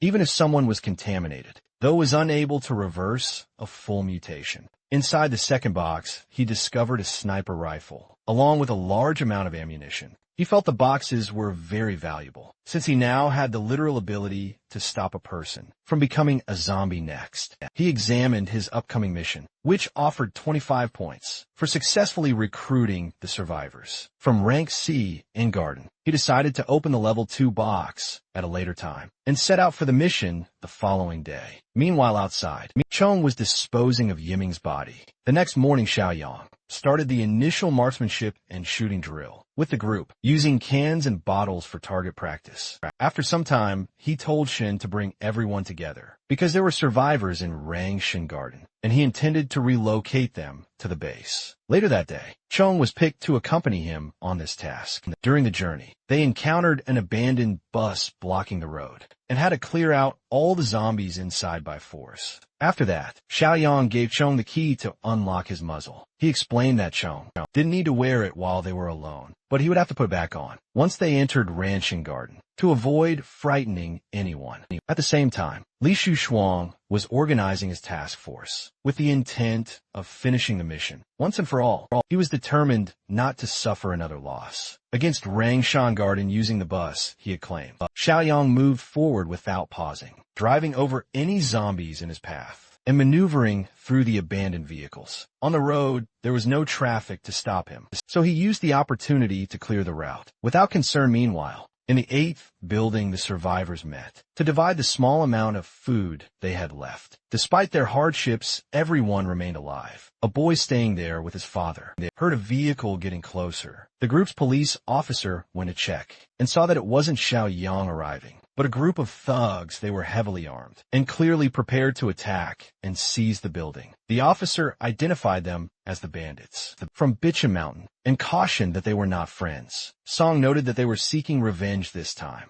and felt confident since they were also armed. However, the officer pointed out that the enemy still held the advantage of the terrain. He quickly headed to the rooftop to secure a better vantage point, telling the rest of the group to stick to the agreed upon plan. Meanwhile, Li Shu Shirong and his men repositioned themselves slightly to find a suitable vantage point to fire at the building. They readied their submachine guns and unleashed a coordinated volley of gunfire. Li Shuixiong then picked up a loudspeaker to threaten the occupants and issue a warning before he could speak. However, one of his allies was killed by a shot to the head, and another was brought down by a shot to the leg. The shooter was the police officer, who was well positioned on the rooftop with his AK-47. This caught the enemy group off guard, as they had been misinformed that the residents only possessed a pistol. A surprised Li Shushang remarked that he didn't know how they had obtained an automatic rifle. Under the circumstances, he stated they needed to retreat, but commanded everyone to wait for his signal. One impatient man tried to run too early and was killed by headshots. It was only after the signal that they began a disciplined withdrawal. Even so, they were picked off one by one. Realizing the battle was lost, Li Shuxiong used his own subordinates as bait. To distract the marksman, he managed to reach the car, abandoning a wounded comrade, who was promptly killed by the officer's fire. Meanwhile, Xiao Yang remained on the road. During his drive, he encountered Li Shuxiong's car, but decided to let them pass, as he had a more pressing objective to complete. Arriving at the 8th building, Xiao Yang noted that the AK-47 he had gifted had proven very useful. Seeing the corpses on the ground, Chong showed significant interest. Since he was hungry, Xiao Yang permitted him to feed on the bodies, explaining that they were enemies who would have turned into zombies regardless. Sean began consuming the remains, satisfying his hunger and regaining strength by eating human flesh. As they walked past the bodies, Sean commented that Officer Hong Li had eliminated many enemies. The boy watching from the window recognized Xiao Yang and came down to meet him. Hong Li and his group gathered with Xiao Yang. On the ground floor, Xiao Yang asked if they were the ones who had handled the bandits, and Hong Li proudly confirmed it, noting that the weapon had made defending themselves much easier. They then heard an unusual noise. A zombie was approaching, and the startled group aimed their weapons at it. It was Chong, but because no one recognized him yet, the atmosphere was tense. Xiao Yang calmed them down, explaining that Chong was with him. Hong Li still found it strange to have a zombie as an ally. Xiao Yang clarified that Chong was no ordinary zombie and promised to explain the details during the trip. They gathered everyone and boarded the bus to depart. Before leaving, Xiao Yang told Chong to eat as quickly as possible. Later, Chong put on his muzzle, which also served as a mask, to avoid frightening the others. The boy asked if Chong had put the mask on himself, and Xiao Yang warned him to be careful, speaking that way around Chong, as he was easily offended and might react poorly. When Chong stepped onto the bus, his weight caused the vehicle to rock, impressing Hong Li with his strength. After Chong finished eating, he tried to return the bus key to Xiao Yang and mumbled a few words. It was evident that consuming human flesh had caused him to evolve. He was now able to speak basic words, similar to a child learning to talk. This suggested he would grow even stronger and more intelligent in the future, despite him not being a normal zombie. They continued their trek back to the base. Meanwhile, Li Shuixiong returned, in a state of defeat and dejection. Back at the base, he was severely reprimanded for failing once again. He attempted to defend himself by saying he didn't know the enemies possessed an automatic rifle, but Chief Lin did not believe him. When Lin questioned how peasants could obtain such a weapon, Li Shu Shirong suggested they send someone to verify it themselves. At that moment, Kai knocked him down with a kick and threw him out of the room, calling him a failure. As Li Shuxiong departed, another member remarked that Kai only wanted to smash Fatty's girlfriend. Kai denied this sarcastically. In his own defense, the boss told everyone to settle down, stating they would find the right time to handle the situation. Overhearing this, Li Shuxiang was furious. Later at his home, he began breaking things in a fit of rage. His gold digger plastic girlfriend tried to calm him, urging him to control himself. But Li Shuxiang was resolute. He told her not to pack anything, because they were abandoning the place. Deeming it too unsafe, he planned to flee, in order that the remaining survivors be gathered, to escape at midnight. Meanwhile, the bus carrying the survivors from Rangxian Garden pulled into Xiao Yang's base. By recruiting the 5 individuals from the garden, Xiao Yang fulfilled his mission. But since he brought a total of 8 survivors, he secured 5 bonus points. This brought his system total to 66 points. He then informed Chong that they would be heading to the southern part of the city the following night. Only questioned why they would venture into such a perilous area, and Xiaoyang clarified that he had unresolved matters to settle with the people from Beachway Mountain Villa. Later, while in his room, Xiaoyang consulted his system once more, prepared to purchase the final Level 2 high-tech crate. He spent 50 points on the crate, leaving him with 16 points remaining, and hoped the investment would be worthwhile. Upon opening it, he discovered a physical enhancement serum plus 20. He was struck by how valuable such an item was. For a level 2 crate, after applying the serum, his physical attribute climbed to 33 points, making him more than 6 times stronger than a typical human. His reflexes improved so significantly that he was able to catch an insect out of the air without effort afterward. Xiao Yang prepared to board the bus for his next expedition to handle the remaining issues. While practicing with his weapons, Hongli noticed him leaving and asked if he could assist in any way. Xiao Yang suggested that he stay to guard the base, noting that Hongli was a skilled marksman who could also train the other survivors. Hongli agreed, noting that training was his specialty. With that, Xiao Yang and Chong departed on the bus for their mission. In the meantime, at the Beachway base, Li Shuxiang attempted to flee with his group. Under the cover of night, however, they were immediately intercepted by a car carrying Chief Dong Shu. Dong Shu questioned where he thought he was going, and Li Shuxiang tried to lie, claiming he was simply on his way to Rangshan Garden to finish a mission to expose the lie. But Dong Shu ordered the truth to be shown, and his men threw the corpse of one of Li Shuxiang's messengers directly in front of him when one of Li Shuxiang's subordinates tried to intervene by claiming the man was a friend. A nervous Li Shuxiang punched him and insisted he had never seen the man before. Dong Shu and his men then opened fire, killing all of Li Shuxiang's subordinates and leaving only Li Shuxiang alive. Cruelly, Dong Shu mentioned that someone in the car had a very loose mouth. At that moment, Li Shuxiang realized that Kuei Jian had betrayed him by telling them everything. He became enraged, questioning how she could do such a thing. Kai wanted to know what to do with Li Shuxiang, and Boss Lin ordered his immediate execution. With no way to defend himself, Li Shuxiang was hanged and left in front of the base as a grim warning to any other potential traitors. After some time, Xiao Yang arrived with the bus, and that was the first thing he saw. He recognized Li Shuxiang's cruel fate and told himself it was deserved. Even so, he saw a use for him. He freed the now zombified body and remarked that despite such a tragic end, Li Shuxiang could still help him get revenge. Meanwhile, inside the Beachway base, there was a disgraceful scene that does not deserve a detailed description. Hui Jing was wearing extremely revealing clothes and was clearly involved in an intimate situation with Lin. While they were distracted, Kai heard a strange noise coming from outside. He peeked out and saw the guards were dead, as someone knocked on the door to draw their attention. Xiao Yang approached stealthily from behind, without giving them a chance to react. He slit Kai's throat, killing him silently, and then threw another knife with precision into Lin's head, killing him instantly and spraying blood everywhere. Terrified, Kui Jing recognized Xiao Yang and asked how he had gotten there and what he wanted. Xiao Yang observed the situation and sarcastically noted how much fun she seemed to be having, commenting on what Li Shuxiang would think if he saw that Kajing tried to react, but had no time. Xiao Yang released the zombie Li Shuxiang who completely ignored his former ally and went straight for Kajing, who was now tied up and unable to resist. She died in a miserable and cruel way, devoured by the one she had betrayed. Later, Xiao Yang instructed Chong to feed on the bodies, scattered throughout the base. Meanwhile, with his new superhuman senses,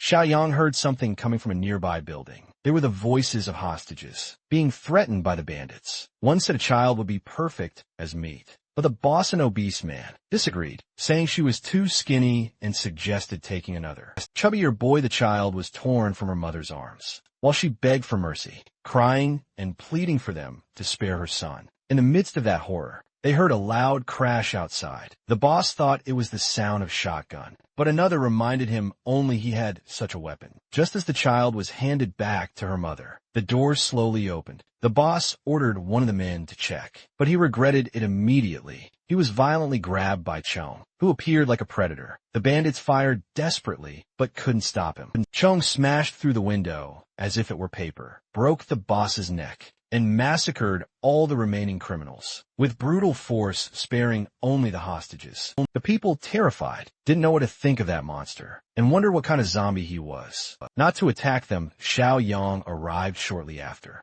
and praised Chong's work, noting he didn't even need to remove his mask. Chong commented that the mask made everything more fun. The hostages were still scared to see a talking zombie, especially a child who said he was a powerful monster that had killed everyone. Xiao Yang reassured the group, explaining that Chong wouldn't attack them. The mother of the child said she had seen something similar before, mentioning that in the eastern part of the city, there was a similar creature. Xiao Yang reflected on this, surprised that these mutations were appearing so soon. He had thought it would take another month or two for such cases to become common. The city of Decor, located to the east, wasn't very far from there. He concluded that, like Chong, there were other rare mutants. Some zombies, depending on the individual, could retain part of their sanity and memory, turning into extremely efficient killers. But there were also unstable mutations that were far more violent and dangerous to everyone. Chong asked Xiao Yang if he was like those dangerous mutants. Xiao Yang explained that he didn't need to worry, because he wasn't like that. In fact, he told Chong that he was one of the luckiest, and with Xiao Yang around, he would never lose his sanity. Then Xiao Yang asked if there were any other survivors in that place. The people replied that there were still several locked rooms, and mentioned that there were people alive. In the basement, when they went down there,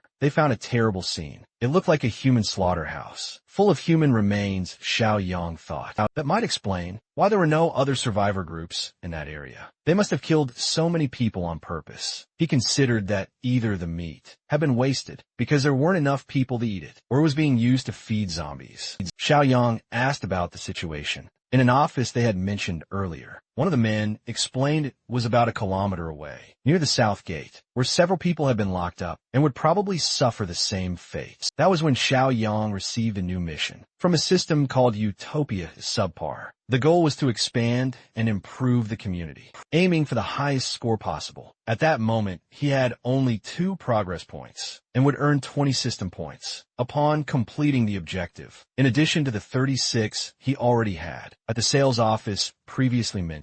The guards heard the sound of gunfire coming from a north gate. Before long, Chong appeared and eliminated all the enemies without any difficulty. The women being held as hostages in a ruined room were terrified by the shots and the sounds of the door being forced open. When they finally saw it was Xiao Yang, they were relieved as he allowed them all to leave. Soon a line of survivors followed behind Xiao Yang. As they moved through the destroyed area, filled with corpses, the people remained shaken by the experience. One of the women asked if he was truly offering them a safe place to stay. Xiao Yang confirmed that he was, though he explained that everyone would be required to work. The survivors agreed immediately, appearing excited at the prospect of a secure shelter. Xiao Yang encouraged them not to waste time, and everyone boarded the bus to head toward the base. When they arrived, Shan remarked, with relief, that he had finally returned. But Jiangqi warned the group not to open the gate yet, since Xiaoyang had not yet given a clear order. He explained that while this was his fortress, he could not let everyone inside immediately. Recognizing the hardships of the current era, he noted that he had built a small housing complex next to the fortress. He stated that, while the place was not as secure as the main base, it was far better than the horrible conditions they had been rescued from. He mentioned that there were still many unfinished buildings, and that everyone would need to work to improve them. He promised that those who proved themselves worthy would eventually have a chance to enter the main fortress. Meanwhile, that morning at the Beachway Mountain Villa, a delivery truck arrived with a woman in the lead car. She was impatient, noticing that no one was answering the radio, and complaining about Lin's incompetence. Sensing something was wrong, she opened the door to one of the rooms and discovered the dead bodies of Lin and Kai, along with the signs of the massacre Xiaoyang had left behind. The first to react was Li Shuxiong, but she knocked him down with a single punch and finished off the other enemies with knife strikes. She told her men they had no choice but to handle everything themselves, declaring that anyone who broke the rules would die. As they walked through the village, they saw the trail of destruction and numerous scattered corpses. A subordinate remarked to Rui that no one was left alive. Even so, they noticed there was still enough meat stored at the base, and Rui ordered them to load it all into the truck. While doing this, she noticed something that worried her even more: fresh tire tracks on the ground, which were clear evidence of who had been there. Meanwhile, Xiaoyang was analyzing his new mission to expand the community. It was a type of goal he had never seen before, requiring him to accumulate the highest possible score, with population growth being essential for survival. He reflected on the fact that the land was fertile and thought about how even the work of his arrogant enemies had helped prepare it. Recalling the matter of the rare mutants, Xiaoyang went to the shelter where the new survivors were gathered. Many called him their savior, kneeling and bowing in his presence. He asked them not to do that, maintaining a serious tone. He then asked the woman who had mentioned the monster exactly where she had seen the creature. She explained it had been at the market in Decor City. She told him that she and her group had gone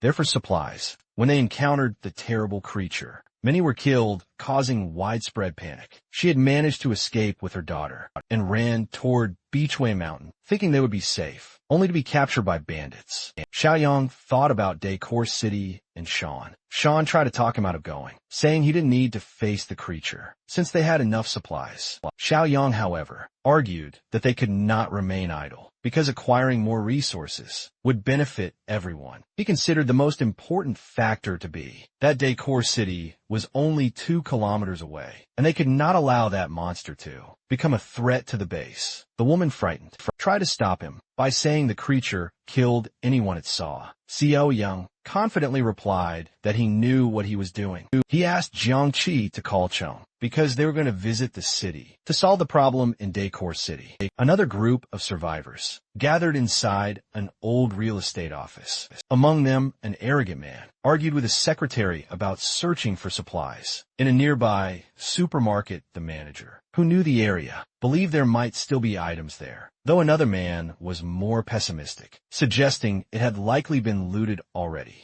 The secretary tried to keep the group hopeful, reminding them that even looted markets usually have something useful left behind. When they finally entered the supermarket, they found a dark and eerie environment. They managed to find some supplies, though they were few soon. A strange sound emerged from the darkness. A small horde of zombies appeared and was eliminated with some effort by the survivors, who found the setting very unsettling. They decided to quickly grab what they could and leave. However, deep in the shadows, a silent mutant watched them, waiting for the right moment to strike, while the survivors gathered goods. The secretary lay down on an old bed to rest, suggesting they could turn the place into an improvised base outside. The manager and another man smoked and discussed the plan. One asked if it was safe to stay, but the manager admitted he wasn't sure. The group analyzed them all and noticed its many entrances and exits made it difficult to defend. They also knew a place with so many supplies would attract other survivors.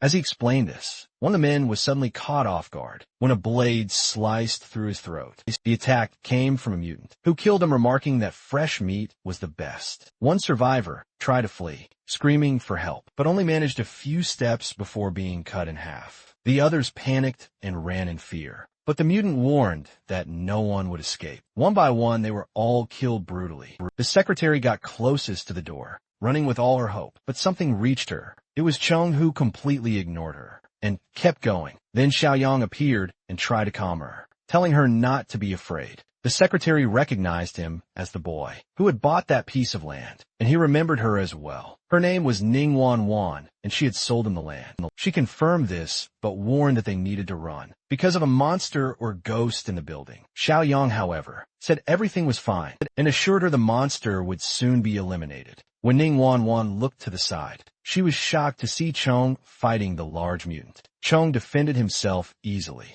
even against heavy attacks. The mutant asked if he intended to handle the fight alone, and Chong replied that he would try. Holding his opponent firmly, Chong pushed him away with surprising force. The furious mutant remarked that there was another one, like Chong, and that this would be fun. He showed he was faster and stronger, explaining that eating several bodies had accelerated his evolution. Even so, he did not expect Chung's blows to be so heavy. After taking a punch, he was thrown against the concrete and admitted Chung was strong, only to immediately receive a kick to the head. The mutant managed to dodge at the last second and, clinging to the ceiling, declared that the power he had accumulated from eating so much was finally becoming useful. He then underwent another transformation, becoming even more dangerous. Chung and the mutant began trading blows at impressive speed. Xiaoyang watched the fight and remarked that Chung was in trouble. Recognizing the enemy's power, Xiaoyang thought the trip was worth it, as the creature would only become more dangerous, if not killed now. Without hesitation, Xiaoyang pulled an AK-47 from his inventory, which surprised Wan, who didn't understand how he made a gun appear from nowhere. Xiaoyang asked Chung to hold the mutant for a moment, promising it wouldn't take long. Chung grabbed the mutant's hands tightly, allowing Xiaoyang to shoot straight at the creature's head. The mutant survived the initial shot, admitting Xiaoyang was different for being able to hurt him, swore he would now kill him. Xiaoyang was shocked the shot wasn't enough, but did not stop. He fired for several seconds, until the mutant's head looked like a sieve, ending the threat after the battle. Xiaoyang asked why Chung had not eaten the mutant's body, suggesting it might make him stronger. The system quickly notified him that he had received another mission point for removing a danger to the community. Satisfied, Xiaoyang said that since they were there, they would not leave empty-handed. They decided to clear out all available supplies, and he used his spatial ring to store everything. Jiangqi watched, always finding Xiaoyang impressive. Xiaoyang remarked that, instead of letting the bodies turn into monsters, he wanted to know if Chong was still hungry. Meanwhile, not far away, Rui and her subordinate were carefully observing Xiaoyang's base. They studied the guards and the number of people inside, concluding that while the group was decent in size, they were poorly armed, a weakness they could exploit. The driver asked if this was the same man who had defeated the bitchy group. Rui confirmed it was, recalling that they had used stealthy tactics to take down the other faction. Now, she mentioned she had already warned people from the district that the area was unsafe to Rui.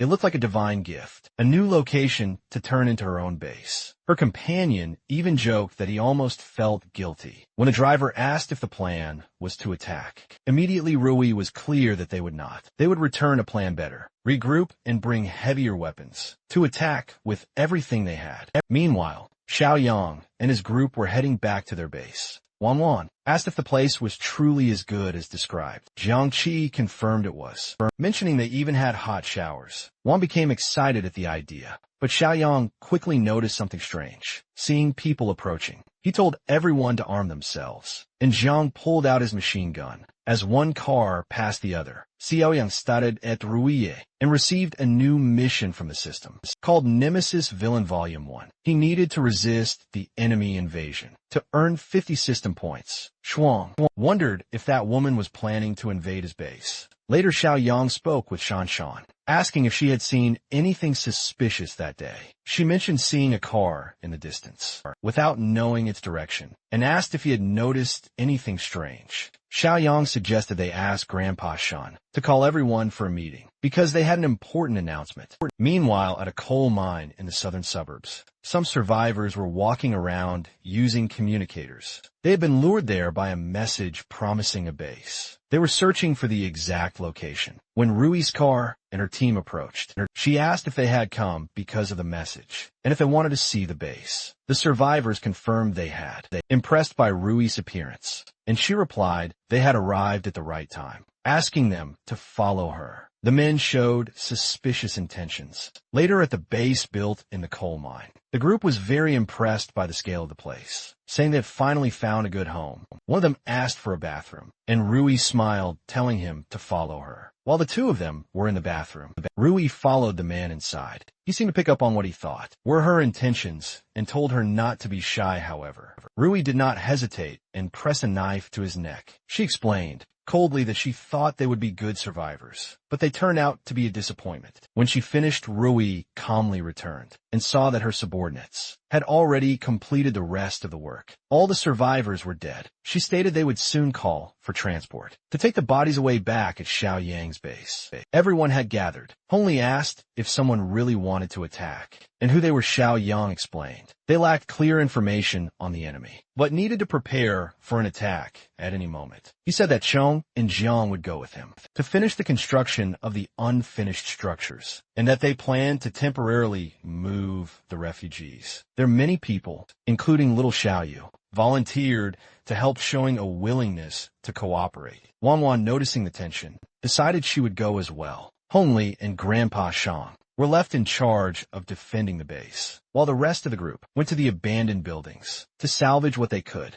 This task force reached the unfinished buildings and had to eliminate numerous zombies upon arrival. In the end, no one was hurt. Chong took the opportunity to eat, and Xiaoyang told everyone they would stay there for now, since an attack could happen in the coming days. Some refugees volunteered to fight and help with the defense. Xiaoyang said that was fair, but first asked them to clean the entire place. He explained that he would later send weapons and ammunition, and that everyone must follow orders and communicate via radio. Meanwhile, Rui was busy preparing all of her weaponry for the upcoming assault. During this time, it was revealed that she also had mutant. Within her own forces, she informed her group that they needed to take the attack very seriously, because the people at that base had completely wiped out the village. One of the men questioned who exactly had performed that feat. Rui replied that it was a group located in the eastern suburbs, and announced that they would begin the attack. The following morning, throughout the night, Xiaoyang was checking his system. He had accumulated 46 points. He considered what he could buy and decided to purchase the level 2 Awakened Powers box for 25 points, along with a level 2 post-apocalyptic farmer's box and a level 1 supplies box. He bought them all at once since he had enough points. In the Awakened Powers box, Xiaoyang gained the physical strength overload ability, which was capable of increasing all his stats by 25% for a limited time. However, once the effect wore off, he would be temporarily weakened. He calculated that, with his current 33 strength points, using the overload would push him past 40, which was the equivalent of 8 times the strength of a normal human. He was excited to test this new ability. The next morning, Rui set out with all her people and weapons to attack Xiaoyang's base. She explained the strategy to everyone, saying that the first group should drive to the shelter and kill all the refugees. Meanwhile, the other group would try to open the metal gate. The mutant in their group showed enthusiasm, saying he was hungry at Xiaoyang's base.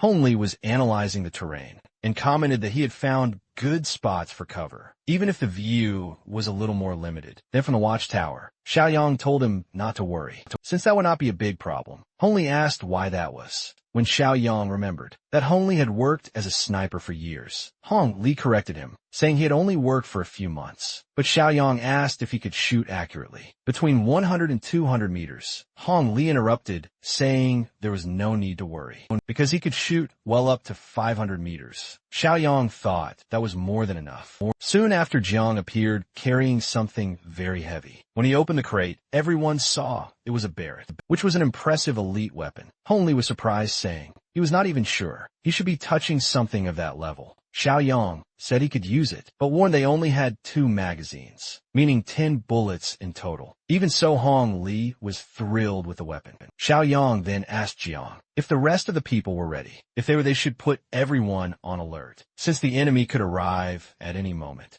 Later, Shan noticed something different on the horizon. Hong Li said he saw it too, and thought it was probably the enemy. At the same time, one of Rui's subordinates noticed that the refugees, who should have been in that area, were gone. He suggested they might have been eaten by zombies. The driver asked if they should stop the car to check, but Rui was direct, saying no. She ordered them to go even faster, explaining that if the enemy saw them approaching at high speed, it would make the attack harder to contain. All of Rui's units advanced together. And on the other side, Shan confirmed they were enemies and told everyone to open fire. Rui's group's vehicles were hit, along with the drivers who died in the shootout. The first car to lose its driver ended up exploding in the distance. Rui questioned how they had been spotted so easily, even though she was irritated. She ordered everyone to keep advancing until they reached the wall of the enemy base. That was the moment for the mutant to use his large saw to try to cut through the steel gate. Inside the fortress, Shan warned everyone there was someone trying to break the gate. They needed to shoot, but the people on the street were already ready to fight back. Amid the gunfire, even Kai ended up getting shot in the shoulder, and Zhang warned everyone to be careful, even recognizing the enemy was well armed. One of the men in the base said not to be afraid, because they had enough ammo. Meanwhile, the gate kept being cut. Xiaoyang told everyone to relax, saying he had a plan to deal with it, and ran to another part of the base. In the street, one of Rui's subordinates commented that they had already used up half their ammo. Then was when a mutant finally managed to open the gate. With the saw, everyone ran to provide cover, while Rui looked, curious to see how they would handle the mutant. He ordered everyone to rush in at the same time, while the mutant pushed the gate open. Inside the base, Xiaoyang signaled to Hong Li to wait for his command, explaining that he wanted him to aim at the biggest enemy, and that he needed to eliminate him with the next shot. The survivors were terrified when they saw the mutant enter. Normal bullets did not penetrate flesh, which also regenerated quickly with each hit. Watching this, Rui sarcastically commented that they seemed shocked, because it was the first time they had seen an evolved Mutan Xiao yang explained to Hong Li that normal weapons would not work, but as would with just one shot from the Barrett. He blew off not just the mutant's head, but also part of its neck and torso. Rui was completely shocked to see that, and wondered if they really had weapons of that caliber. At that moment, Xiaoyang appeared, firing his AK at the attackers, and completely pinning them down. The enemies tried to flee to their vehicles. Rui, furious, cursed Xiaoyang as that damn kid, and even threw one of her own subordinates in front of the bullets to escape, tossing his body forcefully. Even so, Xiaoyang managed to dodge the attacks, and told Hong Li she was trying to get away. Hong Li fired again and hit Rui's leg, causing her to fall to the ground. Although he considered the shot a mistake for not killing her, she was pulled into the car by her men, and managed to escape even though she was badly wounded. Xiaoyang said it was fine, because they would get their revenge later. The mission Nemesis Villain Volume 1 was completed successfully. He had repelled the invaders, and received 50 reward points from the system. The mission to expand the community was also helped by the victory, as he gained morale among his members, earning 2 more points in total. He now had 76 system points. Next, he received the new mission Nemesis Villain Volume 2, which required attacking the enemy base and eliminating the cannibals, to receive another 50 points. Even so, he reassured the group by saying he knew exactly where the enemies had gone. The people celebrated the victory, pleased that they had not lost anyone from the fortress, even though there were some injured. Xiaoyang ordered everyone to be taken to the infirmary immediately to disinfect their wounds. He also asked for all the bodies inside the fortress to be removed, and for the refugees, who had been relocated to the abandoned building, to be brought back. He was very satisfied with the number of points he had earned so far. Meanwhile, Rui was returning to her own base, now missing a leg. Her men were shocked to see her in that state and asked what had happened to her. Rui, irritated, admitted that she had not been careful enough and confessed that she did not know the enemy possessed that kind of weapon. Noticing her subordinates' suspicious looks, she asked why they were staring at her like that. She complained that she needed to eat meat to recover and demanded their obedience. The man who had previously controlled the mutant asked if she had really sunk to that level and dared to speak to him in that manner. Rui, furious, asked if everyone was rebelling against her and ordered her men to take him down. However, they remained silent and did not obey her. The man then declared that she was missing a leg and that the number 2 in the group, the mutant, was dead, which made him the most powerful person now. He also stated that everyone was tired of putting up with her. Rui, panicking,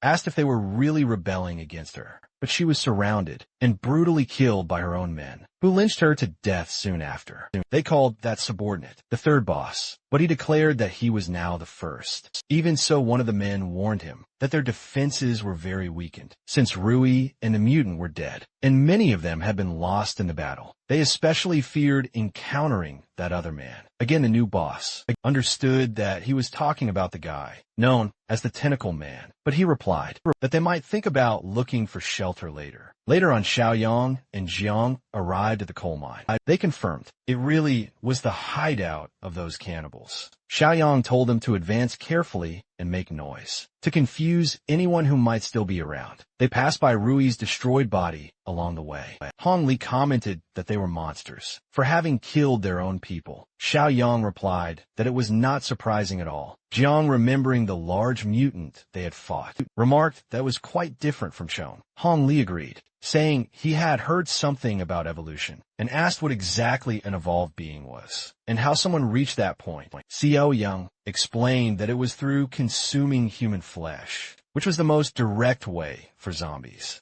or mutants to gain abilities and evolve. Hong Li then asked if they would also have to eat human flesh to survive the apocalypse. Xiaoyang clarified that it was only the most direct method, but there was another better way. He then showed them a type of glowing core. He explained that, whether it was an evolved human or a zombie, everyone with special abilities was a mutant and needed to absorb exotic energy to evolve. He said all kinds of meat and blood contained a bit of that energy, even if only in small amounts, which was still better than nothing. The rare mutants and evolved ones had that energy, much more condensed in their bodies. He added that as the apocalypse intensified, more mutant zombies and exotic cores would appear. Hong Li asked if zombies also had that energy, and if they could just eat zombie meat. Jiang immediately rejected the idea, saying he would not eat that. Xiaoyang explained that normal people could not eat zombie meat because they would get infected. Only mutants like Chong could evolve that way. Then suddenly the system announced that the mission, Nemesis Villain Volume 2, was complete, earning Xiaoyang another 50 points and bringing his total to 126. He thought to himself that, since there were no more enemy survivors around, there was no immediate threat left. But at that moment, a zombie rushed to attack him, and Xiaoyang easily brought it down,